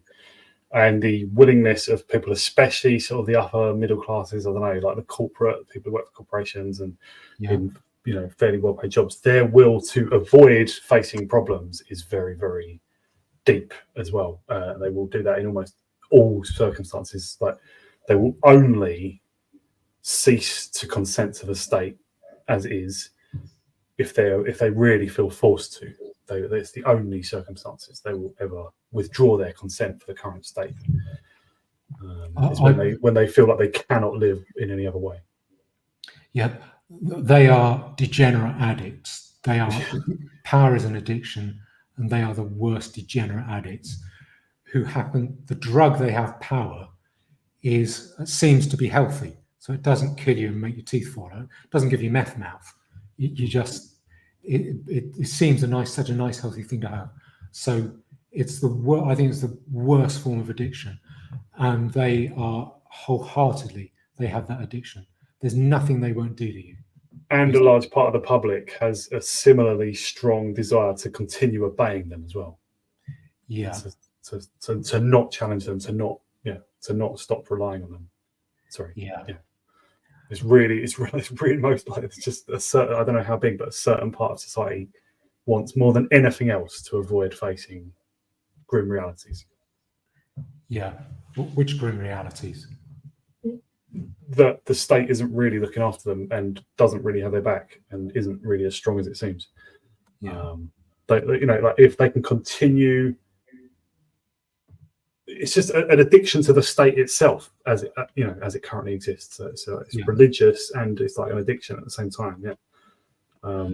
But I'm just referring to what you mentioned earlier, just the idea that people, no matter how logical what you're saying, they still just do not want to face the possibility that the state will stop providing for them. So that's strongest. I just mean that's strongest amongst sort of the middle or upper middle classes, I think. So my question then is, what underlies that wish to keep being ruled by the state? You know what I think it is? Well, yeah, I think just that if hardly anything ever prompts them to imagine it not functioning, and if they do imagine it, they reject the idea. It's just, I don't know, like comfort nurtures complacency or conformity, both those things, and they're the most comfortable people, or middle and upper middle classes. They're the people who have sort of the best ratio of comfort to responsibility. Maybe the upper classes actually have more responsibilities in some ways, like more duty falls on them in a way. But the upper part of the middle tier of society, I think they, and parts of the upper classes as well. But they are the people who they can sustain a lot of rising inflation and poverty. They can, they don't care about seeing millions of other people in trouble. Yeah. And they can handle it longer than almost everyone else because they've got more to lose. And I just think those people will stay loyal to the state last of all, like the longest of anyone. They're the most deluded in a way. They're the most complacent, the most conformist, I think.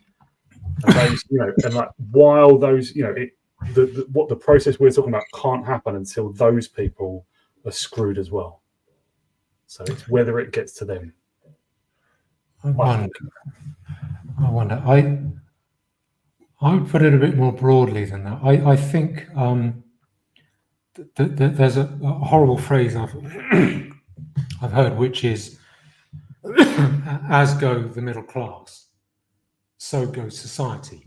Yeah. Yeah, that's kind of what I'm saying, I think. Yeah. That's like the bellwether. Yeah, I would say that's just the middle class, not the sort of upper. Okay. But it's sort of difficult. Let's say the bulk of the population who are below average income. Let's say they just reject the authority of the state because it's just not taking care of them anymore. It's broken its side of the contract. Can society keep going with a minority, even though they're middle class? Possibly. What I'd also look at is middle class people. I think most middle class people still rely on the state for things like getting their children educated, healthcare, maybe care for the elderly. There's a lot of things. They're at least glad to know that those things can be taken care of by the state. Sometimes they pay for things privately, but they They want to know that provision is there. Yeah. And when you get kind of civil and so, what the point I make is that I don't think middle class people are in any way immune from this. I think there's the welfare side of it, but also there's the savings side of it. Let's say if there's hyperinflation, your bank account, that's gone. And if there's no hyperinflation, but the state authority goes down, your bank account, that's gone again, because the paper money only has value insofar as it's enforced by the state. So I think middle class people are very vulnerable. Yeah. Are they as vulnerable as other people? In some ways, yeah. I can see very rich people, the sort of the rich centre of London. I can see a lot of those people with mobile wealth. I can see a lot of those people just being able to take care of themselves one way or the other. But then even that's what I'm referring to, though. Those people who are not afraid of the breakdown of the state will just stay docile, or at least politically inert, or just will not be politicized or radicalized.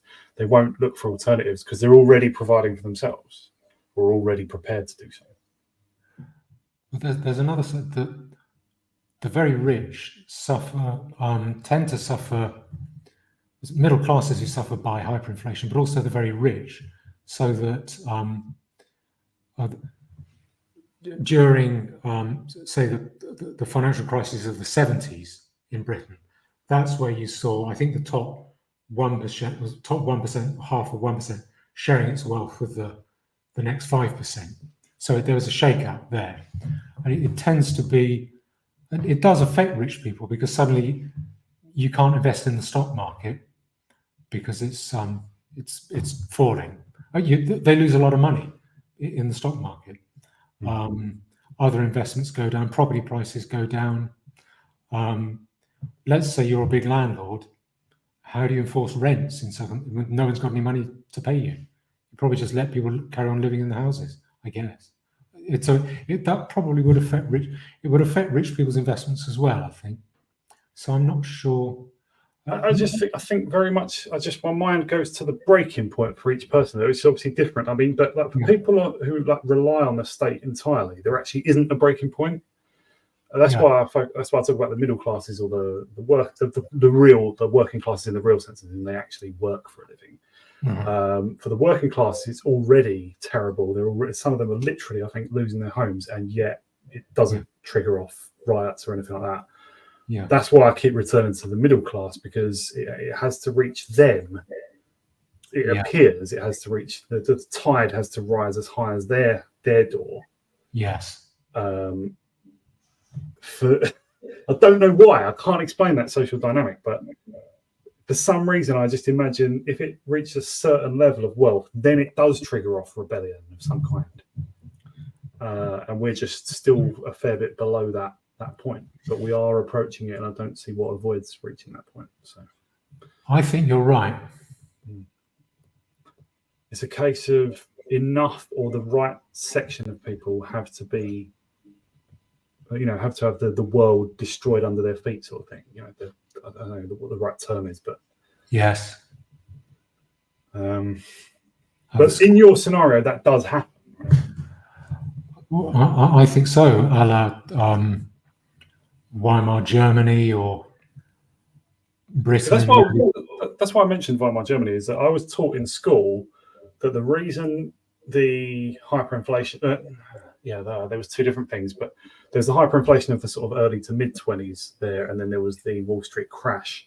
Yeah, I was taught in school, this may be wrong actually, but I was taught in school that the hyperinflation killed the Weimar Republic 8 or 9 years before it actually was killed off properly by Hitler, by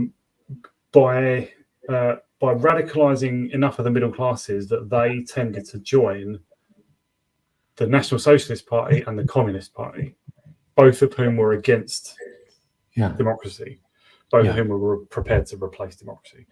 And this may be sort of left-wing teachers making this up, I don't know, but that really stayed with me. That triggering the middle classes to radicalism was a different matter to triggering the lower classes. The lower classes I'm not saying they're any more or less obedient. I'm not really sure, but just their rebellion just doesn't matter. The state can sustain it, and the middle classes can ignore it.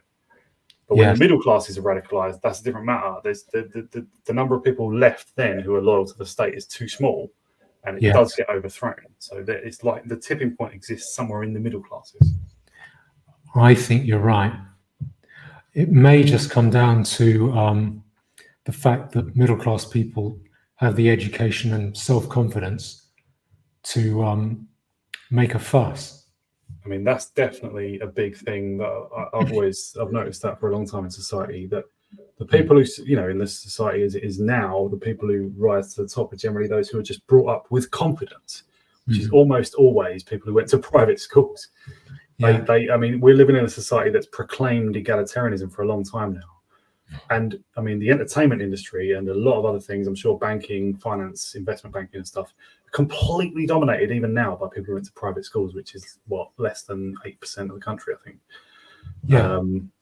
Because they just believe in themselves. They believe they can do it. Whereas people like me, we went to state comprehensives and we were taught that what you do when you leave school is you go work for someone else, and that's it. That's your life. Yeah. And that confidence thing, that belief thing, that makes all the difference. That is the class divide, as far as I'm concerned. Very much. And also not just confidence in themselves, but I think part of the purpose of that kind of schooling is to teach people to have disrespect for people who didn't. So the horrors. I went to the local comp. I mean, I was educated on the state, but the horrors of the English public school are in place not to toughen boys up to go out and rule the empire. It's to toughen boys up to go out and be mean to the lower classes. It's as crude as that, I'm sure. I think so. Yeah, they establish themselves as a tier above everyone else. Oh, totally. But not just a tier above, but a tier with contempt for those below, prepared to be. Yeah. And that's so. And you send your well, if you've climbed the greasy pole and you've made some money, and you want to preserve your position in the system, well, it's great. You can send your children away, so you're relieved of that huge burden, which those poorer than you are not relieved of. So they're doing two jobs. You just have to preserve your place high up the greasy pole. And then your children go away and they get savagely beaten. And that teaches them to have no sympathy. And the nonsense that is there so we could go and rule India, that was going long before we had anything to do with India, and long after as well. It's just to make people, to deny people human sympathy for the poor, which is a good way, which is what you need if you're to be ruthless about preserving your own position, right? So I have no, the reason I'm saying it is, I have no illusion about the way the class system operates, and how a lot of people might perceive themselves as being just not caring what happens to those oinks. Yeah, but where I take it, I think those people are likely to be quite affected. I think they're a little bit less immune than it might appear. Perhaps a little bit less immune than you might think. So if you're a billionaire, what's your money in? Shares? Well, the share market collapses. So your wealth has gone down by 90%, let's say, like it did in the Wall Street crash. Or you own government bonds because you think they're hyper safe, and then suddenly they're worth nothing. They're not worth 10%, they're worth nothing. Or you own a lot of properties, suddenly they're not paying any rent. Or you have a controlling interest in a bank, which falls over. I mean, I think that's the people that I regard as being very rich.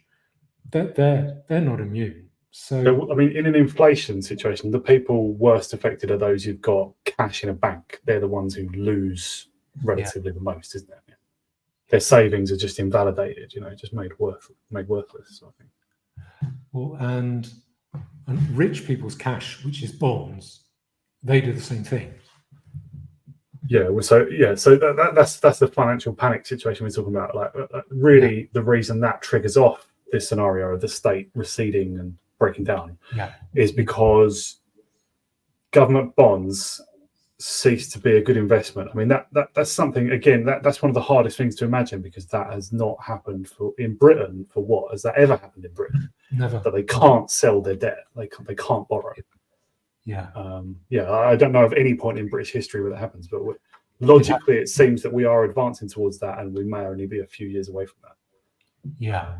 When we did a stream on this last year, I mentioned that just before we did the stream, the American government debt had been downgraded, I think, from AAA to AA. I mean, that was a year ago, and it's probably got worse since then, and that's almost unprecedented. And to return to the point about populism, it doesn't really matter whether Kamala or Trump wins. They're both inflationary anyway. They're both for QE, more or less. Yeah. And they're both sort of populist economics nonsense. Yeah. They're not going to restore America's creditworthiness, No. And likewise in British politics, nobody, the Tories, they don't give a shit, or they don't understand it, or whatever. So we are. I mean, that's what really got me listening to your theory in the first place. Is the bit that persuaded me is like nobody is coming up with any solution for this. We are racing towards the point where the state cannot fund the things that it claims to do. Claims to provide. And so individuals, like wealthy individuals, I mean, like pensions obviously rely on state debt as well, don't they? Gilts and treasury bonds and so on. Those are, I think, the largest component of a lot of pension funds. Yeah. And obviously there was that crisis when Liz Truss was prime minister for 2 days or whatever. And she tried to pass a mini budget, which probably wasn't anywhere near as crazy as what the media said. But the media and the Bank of England had decided that they were going to declare it crazy. Yeah. Because they didn't want to, and they said, and I'm sure there was some truth to it, that the pension funds were on the brink of collapse one day. Yeah. And I believe that was largely real. I mean, they triggered it, they caused it for their own purposes, but I think that is largely true. The pension funds are roughly as vulnerable as they made out. And literally just saying we're going to spend less, the state is going to spend less, can trigger them off into a panic. That's roughly right. So the big one, the big panic is coming. I do believe that. And that is what persuaded me so even what I've said about the middle classes and the upper middle classes and whatever, that point, it seems the breaking point, even for them, the most conformist people, it will still happen. Just everyone else has to suffer a hell of a lot of pain first and wait for their speak them first. Yes, yeah. As usual, the poor get it first and worse. Yeah. Yeah, and for a long time it seems. Yeah. Do you mind? I appreciate you're busy. You've got a lot. What makes you think that financial crisis is coming? Well, there's almost no politicians seem to care or seem to understand or whatever. They don't even mention it. Yeah. That there is a limit to how much a state can borrow or how much debt they can issue. Same thing. Right? Yes. Yes. The deficit matters too. I mean, you mentioned the deficit ratio to GDP. Yeah. Also, just for anyone who isn't aware, that deficit is the amount by which the debt is increasing per year. Yes. States borrow by issuing bonds. In Britain, generally called gilts. In America, called treasuries. But they issue bonds. But there's a bond sale. People have to buy those bonds. It's because all government bond sales have proceeded, roughly according to plan since forever. Yes. People believe that is a certainty. Just like before the 2008 crash, they believed it was a certainty that property and houses, or commercial property, always goes up. But it doesn't always go up. That's just a mistake. It's just a complacent mistake. It's the same with state debt. There is a limit to how much people will lend to the state. And that limit, I believe, will be reached, before the end of this decade. And that is the beginning of what you call the breakdown of the state. And that is when it starts to say we're literally shutting down Essex County Council, or Essex County Council, just we're not providing these services anymore. And those services at first will be libraries, or in some cases already are, things like libraries, which people think, I can live without that. But it will, maybe 5 years from now, I think it will be police will not turn up for almost anything, or there'll just be a list of people that the police deal with, and like everyone else just doesn't have any policing service. Yeah, I think we're going to reach that. We're going to reach like you can't come to A&E. Like it's just we can only allow in 1,000 people into A&E every 2 hours, and we've had 1,000. You can't come in. Yeah. And then it'll be 500 people, and then it'll be like, well, our nurses aren't turning up, our paramedics aren't turning up for work. I think that does have to happen. I spoke to a former Navy officer when I was busting a mosque around the country, and he had said he'd been involved in emergency planning. And I said, what do you do? And he said, it's really simple. All the police and the armed forces, we just retreat to the hub. So that means your house gets burgled, nothing happens. So A&E, you're not getting a policeman there. So yeah, it could work out the way you say. And they're not going to warn us. They're not going to say, by the way, we might not be able to pay this or that, subsidize this or that hospital, or pay this or that welfare payment in a few weeks' time. One day, just the check won't land on the mat anymore. Yeah. And then people will go to the council office and no one's there. A lot of angry people are feeling very vulnerable. How do I eat this week? What about my children? They'll go to the council office to say what's going on. No one's in. And you tell me someone won't set fire to that. The council office is there. And so what I'm trying to do is to... Sorry, carry on. You're going to say something. I was just an example. Have you ever seen that film, The War Game, from the 60s? It was like part drama but documentary, imagining a nuclear attack on Britain. Yes. And it showed you the contrast between what the government says you'll live like after a nuclear attack, like what will be available and what will realistically be available, and apart from the difference between the two things and the fact that most people won't be able to get any food, let alone the good food the government says you'll be able to get. It's the fact the government just maintains the pretense while there's no basis for it. And also the government does still have some provision for itself, which is like nuclear bunkers and stuff, which are quite well provisioned. Yes. And basically what you'll see is like, there's a hub, or there's what's considered the core, and the periphery just goes unpoliced, unprovided with health, unprovided with sewerage, rubbish disposal, everything. That's what I imagine happens in a real crisis, a real emergency. It can do. I mean, so I think we've isolated a point where we disagree. I think we agree that the weakness in what I'm saying is, or the weakness in what we're both saying, is the state might not go down. And that might be because key parts of the population keep signing up to the state's authority, want it to continue. People who have decisive power. Where I think you think it's possible that richer parts, quite a small minority of rich people, could want the state to continue to survive, and they'll continue the state's survival. I think that's what you're saying. I think that's less likely. I think it will. I think the sort of economic breakdown I'm talking about will affect all classes one way or the other.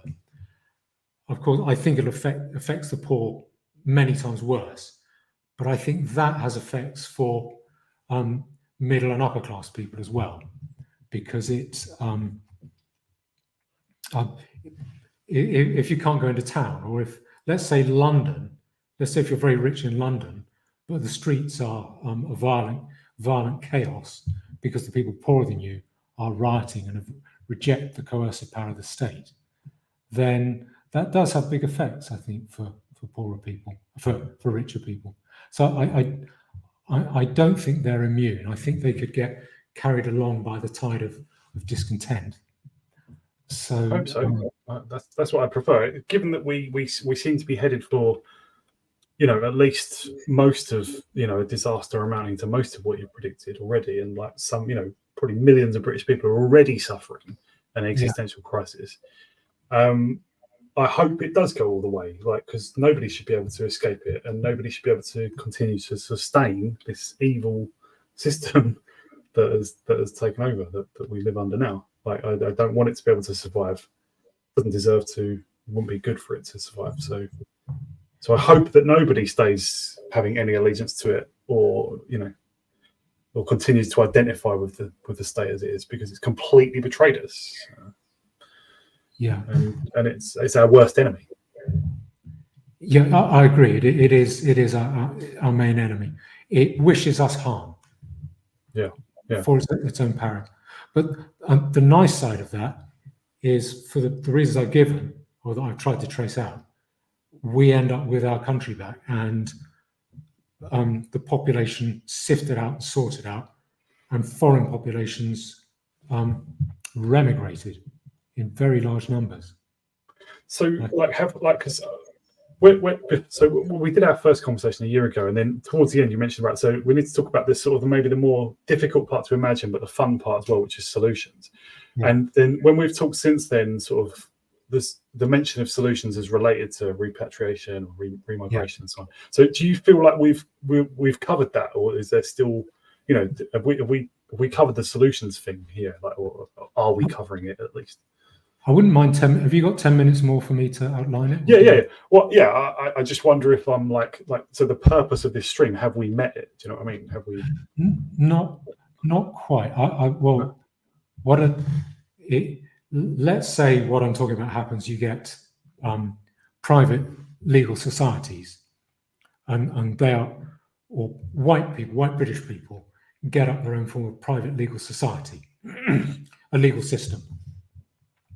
And let's suppose that is very ethnically homogenous, which I think it will be, because people are not going to pay to have foreigners committing crimes in their areas. Basically, it's a no-brainer, and I think that would be very hard line, because if I say to you, well, my Pakistani news agent, he's wonderful, he always asks me how I am, surely you can allow him in, then you're going to say, well, if your friendly Pakistani news agent can come in, then my Indian curry house man should be allowed in, and then, but the bulk of you have to be, it's sort of all or nothing. People will say, no, I don't care about your Pakistani news agent. He's nothing to me.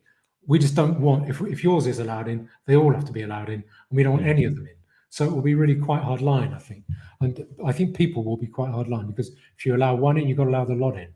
So I think it would sift the population out very, very effectively, and that, and then, as I said, the foreign population, they then live in really will be constricted to very tightly packed ghetto areas that lack basic services, lack any form of law, lack basic utilities like sewage and drinking water, and they'll eventually be amenable to going, because it's, how do you survive in those circumstances?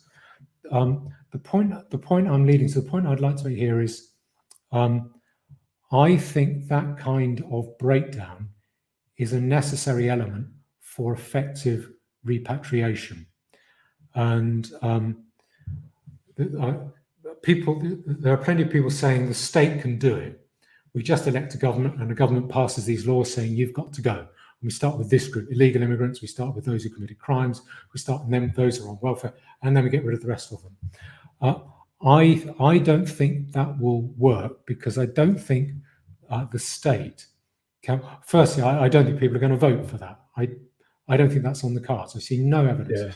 Yeah. If they're going to, why haven't they already? Yeah, exactly. When's that coming? Where's the evidence? We're talking about it more online. The window has shifted on Twitter, but that's about it. That's not the real world. Mm-hmm. There's a big difference. And the second thing is, the state is too blunt an instrument to go sorting through every family and every household in the country in order to sift people and separate them, and then take them into holding camps, and then pile them onto boats or airplanes to force them to go. I think airplanes are too delicate a mechanism. I think boats could be too delicate a mechanism for ethnic cleansing or for population removal. So I just don't think that can. And also, I think at every stage it creates an incentive for people to say, "Oh, do we really have to be so hardline?" As long as the government is there taking care of us, people are not really that worried about it. So what I think you need is two things in order to separate out the populations. You need two things, and the first thing is complete freedom of association and non-association, which we don't have now. So that you and I could say we want nothing to do with this group, and we're not going to let them come anywhere near us. We're not going anywhere near them. We won't employ them. We won't allow them within our system or our neighbourhood, and they can do the same. And the second thing is that we are forced onto our own metal. We have to rely on ourselves in order to survive. So we don't have some overarching state paid for largely by wealthier, higher earners, higher taxpayers, paid for by other people. We don't have that mollycoddling us, keeping us safe, so that the choice as to who we allow to live with us is influenced by what it costs us. So we're not protected. We have to protect ourselves. And if we are forced to protect ourselves, we'll then make sensible choices about who we allow in. Do you follow what I'm saying? Now, I think that is an essential ingredient of successful remigration. Whichever system is chosen, I think it relies upon effectively some kind of civil breakdown, because under civil breakdown, you can associate with whoever you want, you can exclude whoever you want, and under civil breakdown, you are forced to bear the results, to carry the results of the decisions that you make. You have to pay for them. So you have to live by the decisions you make. And that will force us to make rational decisions. And that's why I think my system is much more likely to work than the democratic state system, where we suddenly vote in a fire-breathing, remigrating government. Do you follow what I'm saying there? I do. Yeah, I think of all the people who've predicted breakdown, as so many people do, a lot of people predict breakdown of some kind, or civil war is often the phrase. Yeah. They almost never specify what they mean. Like, what do you think is going to trigger off a war that hasn't already? You know. Yeah. But you've tried to figure out the whole path from A to B, which I've not seen anyone else do. And I as I said, I can't fault it. And that, we've spoken about it quite a bit, and I can't find, for all that I've said, that there's this tipping point that may not be reached. At the same time, I do think that the financial problems that are faced by the state mean that it probably will be reached. It's just the area that I'm most doubtful of relatively, but I still think, the crisis will become that bad. And there's no reason when you're faced with the cost yourself, when things aren't all flattened out by the sort of the implicit socialism of the state. I don't mean socialism per se, but that socialistic aspect of the state, that everything's just sort of aggregated and divided, and the costs of things are all aggregated together and divided out in a way that isn't really realistic. When people are faced with the real cost, why should I pay 5 times as much and have a much crapper life to live around complete strangers from the other side of the world? Why do that? Like, there's no reason to. Virtually everyone's going to choose the opposite. They're going to choose none of them. They're going to say, why have the doubt of having that Hindu family down the road, let alone violent blacks from Sudan or whatever? Like, why even have we don't know them. We don't understand. We can't read their faces. We don't know what they're talking about. Why have that? Why have that risk? What's the point? We gain nothing from it. So then homogeneity, the deep-seated sense, like good sense, the sensibility of homogeneity becomes apparent again and unavoidable. And then people can't have these daft, luxury ideas of how we're all the same. No, we're not the same. It's just ludicrous and now very costly to impose such idiocy on yourself. Yeah. Who can you trust to look after your personal safety? Yeah, I mean, the big thing that's just, as my town has just gone from being almost all British to mostly foreign now. Just the one big thing that strikes me again and again is that I can't read people's faces. I don't know what they're thinking. I don't know what's going on in their minds. Like, I can't tell whether they're pissed off. They look pissed off, but they're not. And then that one looks happy, but he's actually not. He's actually quite dangerous. You can't tell because people are just quite alien. That sums it up. And therefore, you can't trust them to share your security with you. Right. And so you have to pay for it, and then why pay for it? Yeah. Yeah, and they might actually be the threat to your security. They probably are the threat to your security. So no way you're going to trust them to live around you, to sort of share, to provide your security the way you provide theirs. There's just no way. Then in this scenario, it does actually become just very directly and straightforwardly about ethnic homogeneity. Not really. So, like, because obviously I didn't listen to your stream with Steve Laws yet, but Steve Laws has laid out the sorry, maybe I should have brought this up right at the start of the stream. Maybe this is kind of the point of things, right? The Steve Laws has developed a 5 or 8 stage, 7-stage plan, and I agree with it. But it's a plan of what a nationalist government will do or could do. It's an idea for that. And Steve's doing similar things to you. He's saying, well, I may be wrong about this, but what's the fault? And that's great.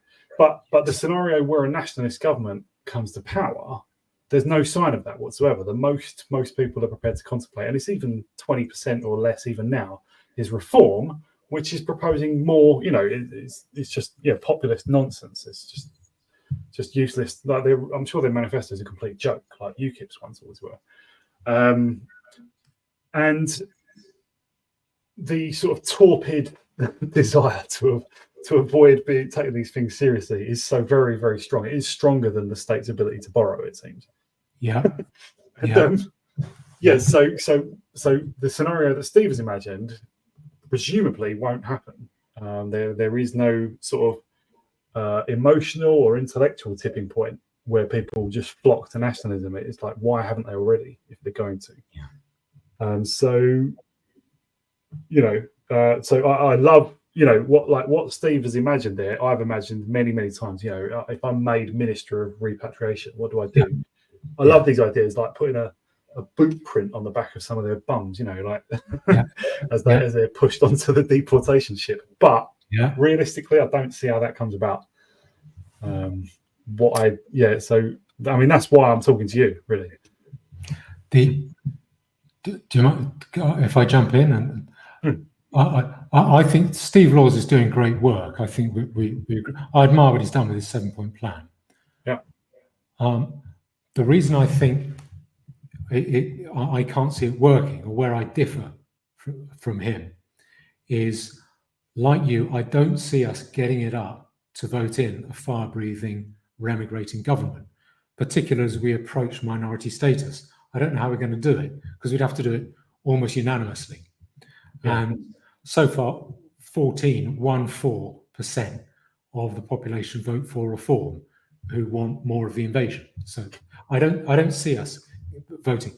But if we do, then if the mollycoddling state continues, then you don't get that radical population separation that I'm talking about, that you would get with breakdown. And then what you're relying on is the police or the army to go door to door saying, you look a bit foreign to me. And by the way, who else is hidden in your flat? Who's hidden in your cellar? Have you got a secret hidey hole in the drywall of your house? And is someone hiding in a cupboard here? The army are not equipped to sort the population like that, which is what. So, and query whether the state is too blunt an instrument to do that. Basically, carry its truncheon around everyone's house. And you have to sustain a level of fervour amongst at least, I don't know, some significant minority of the population to keep supporting you as you're doing things which a large part of even probably those who vote for reform see as harsh and unpleasant. Yeah. You're constantly having to overcome that recalcitrance amongst this sort of just the dopey part of the population. Yes, and to pay money to do it. It's costing you money all the time, either because you're having to pay the police and the army to do it, or you're having to pay these people to compensate them to get out. Whereas what I'm talking about, I think could be profitable, because once you kick these people out, you take their land off them. Once they're gone. And South Asians are big property owners in Britain. They invest in property. That's the thing they go for, they invest in. Well, I'm not going to compensate them for that. They have no legal rights. Once they're outside, if they're outside the legal system, they have no legal rights. Tough. We've got that property. We're putting our squatters in it. There's no court.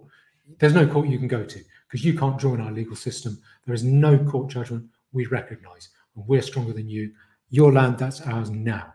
And then it's profitable. And if remigration is profitable, if it's a way to make money, I think people will do it. People will smell it like a shark smelling blood, and it will happen. So my personal view, the question is not whether that remigration will happen, it's whether we can keep it restrained enough to avoid too much bloodshed, which is what You've said this, in several videos, that obviously one thing we want to avoid, if possible, and you think we will avoid in the scenario you played out, is disgracing ourselves and stuff. Right? I mean, which probably a lot of the more angry parts of nationalism are not really concerned with. But but obviously you're looking to the future and how we relate to other countries and how we relate to our own future as well, right? What precedents we set and so on. I mean, I agree. I don't want to see. Especially as there'd be a lot of British victims of that as well. If you got really into communal violence and stuff. I don't want to see that anyway, even if it only affects the other side. But it's something that a lot of nationalists who are angry or despairing will just say, well, whatever, that's the price of our survival sort of thing. But I think you're right to address that.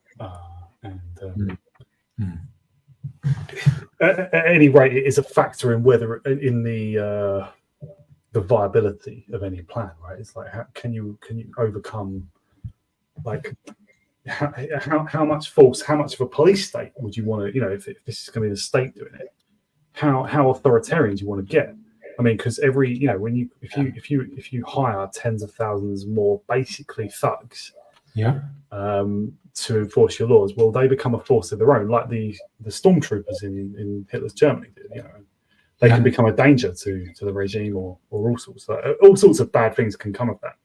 So it's also the what I would call the market solution that you've laid out is preferable in loads of ways.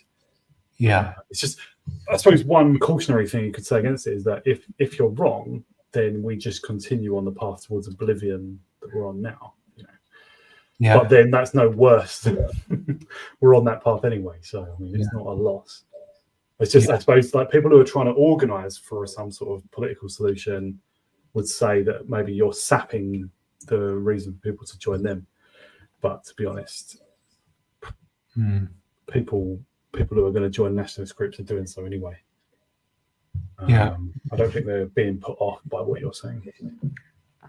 No, I would encourage people to join those nationalist organisations because they're forming a cadre of uncontaminated people who can then fill leadership roles, which we don't have at the moment because everyone's contaminated, everyone's corrupted.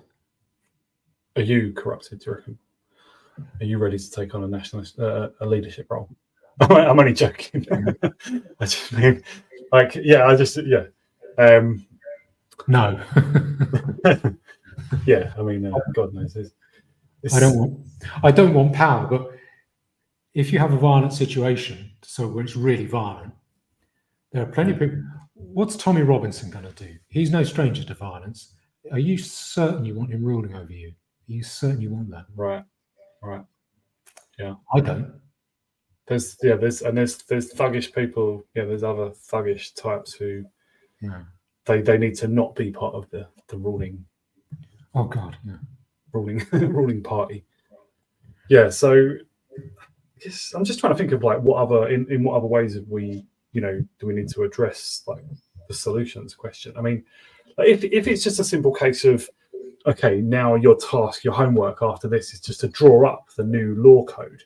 I mean, that's kind of an enjoyable thing to do, but that's quite because it kind of presumes that you're already going to win, and it's just a case of getting it right after a certain stage, I mean, we all kind of enjoy it, don't we?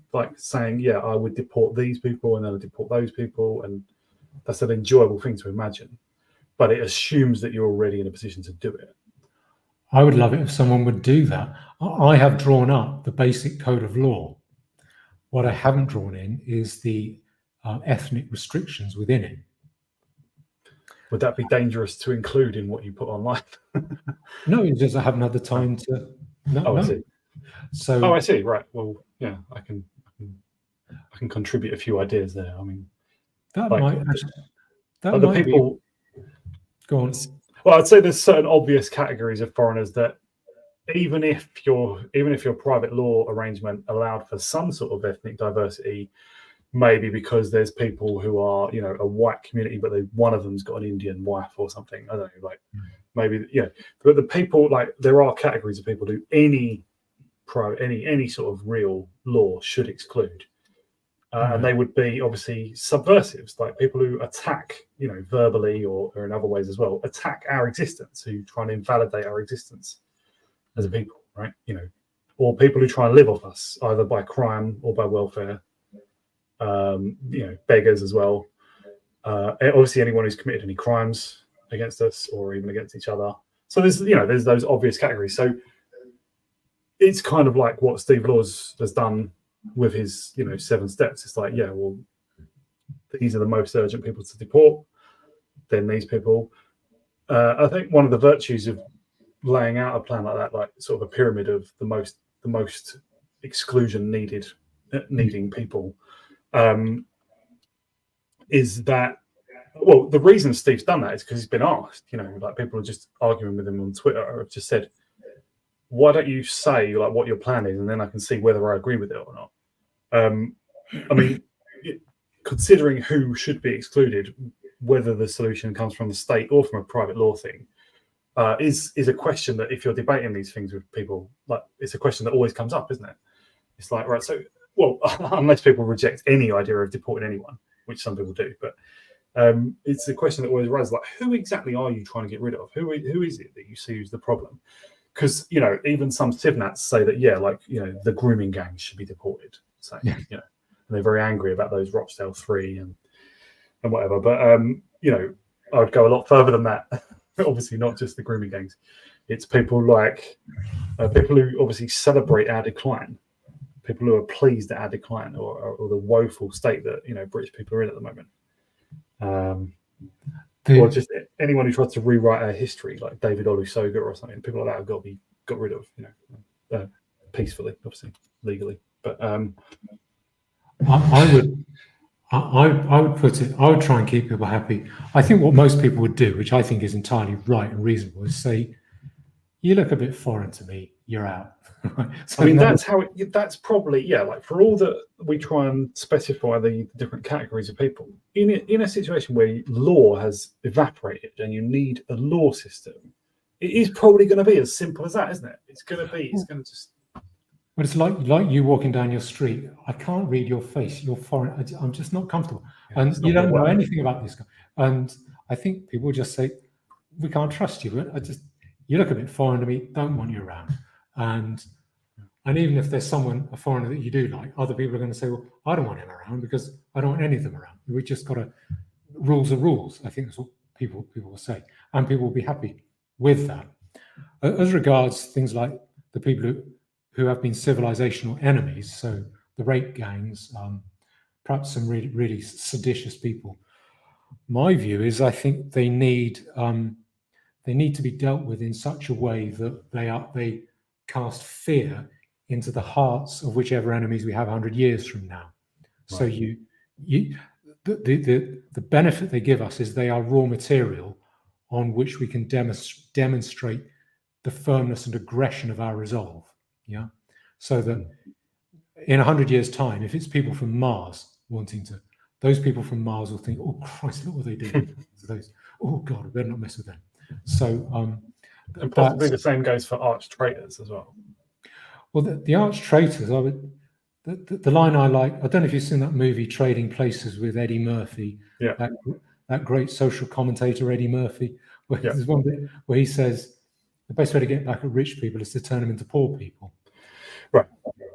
Yeah, you've talked about this on Twitter. I agree. I mean, like, again, like, we all might have like salacious dreams of vengeance, say, but like in reality, it's probably best if you said like some sort of situation where just by a sufficiently trusted magistrate, they're just declared to be enemies of the people, and that they're liable.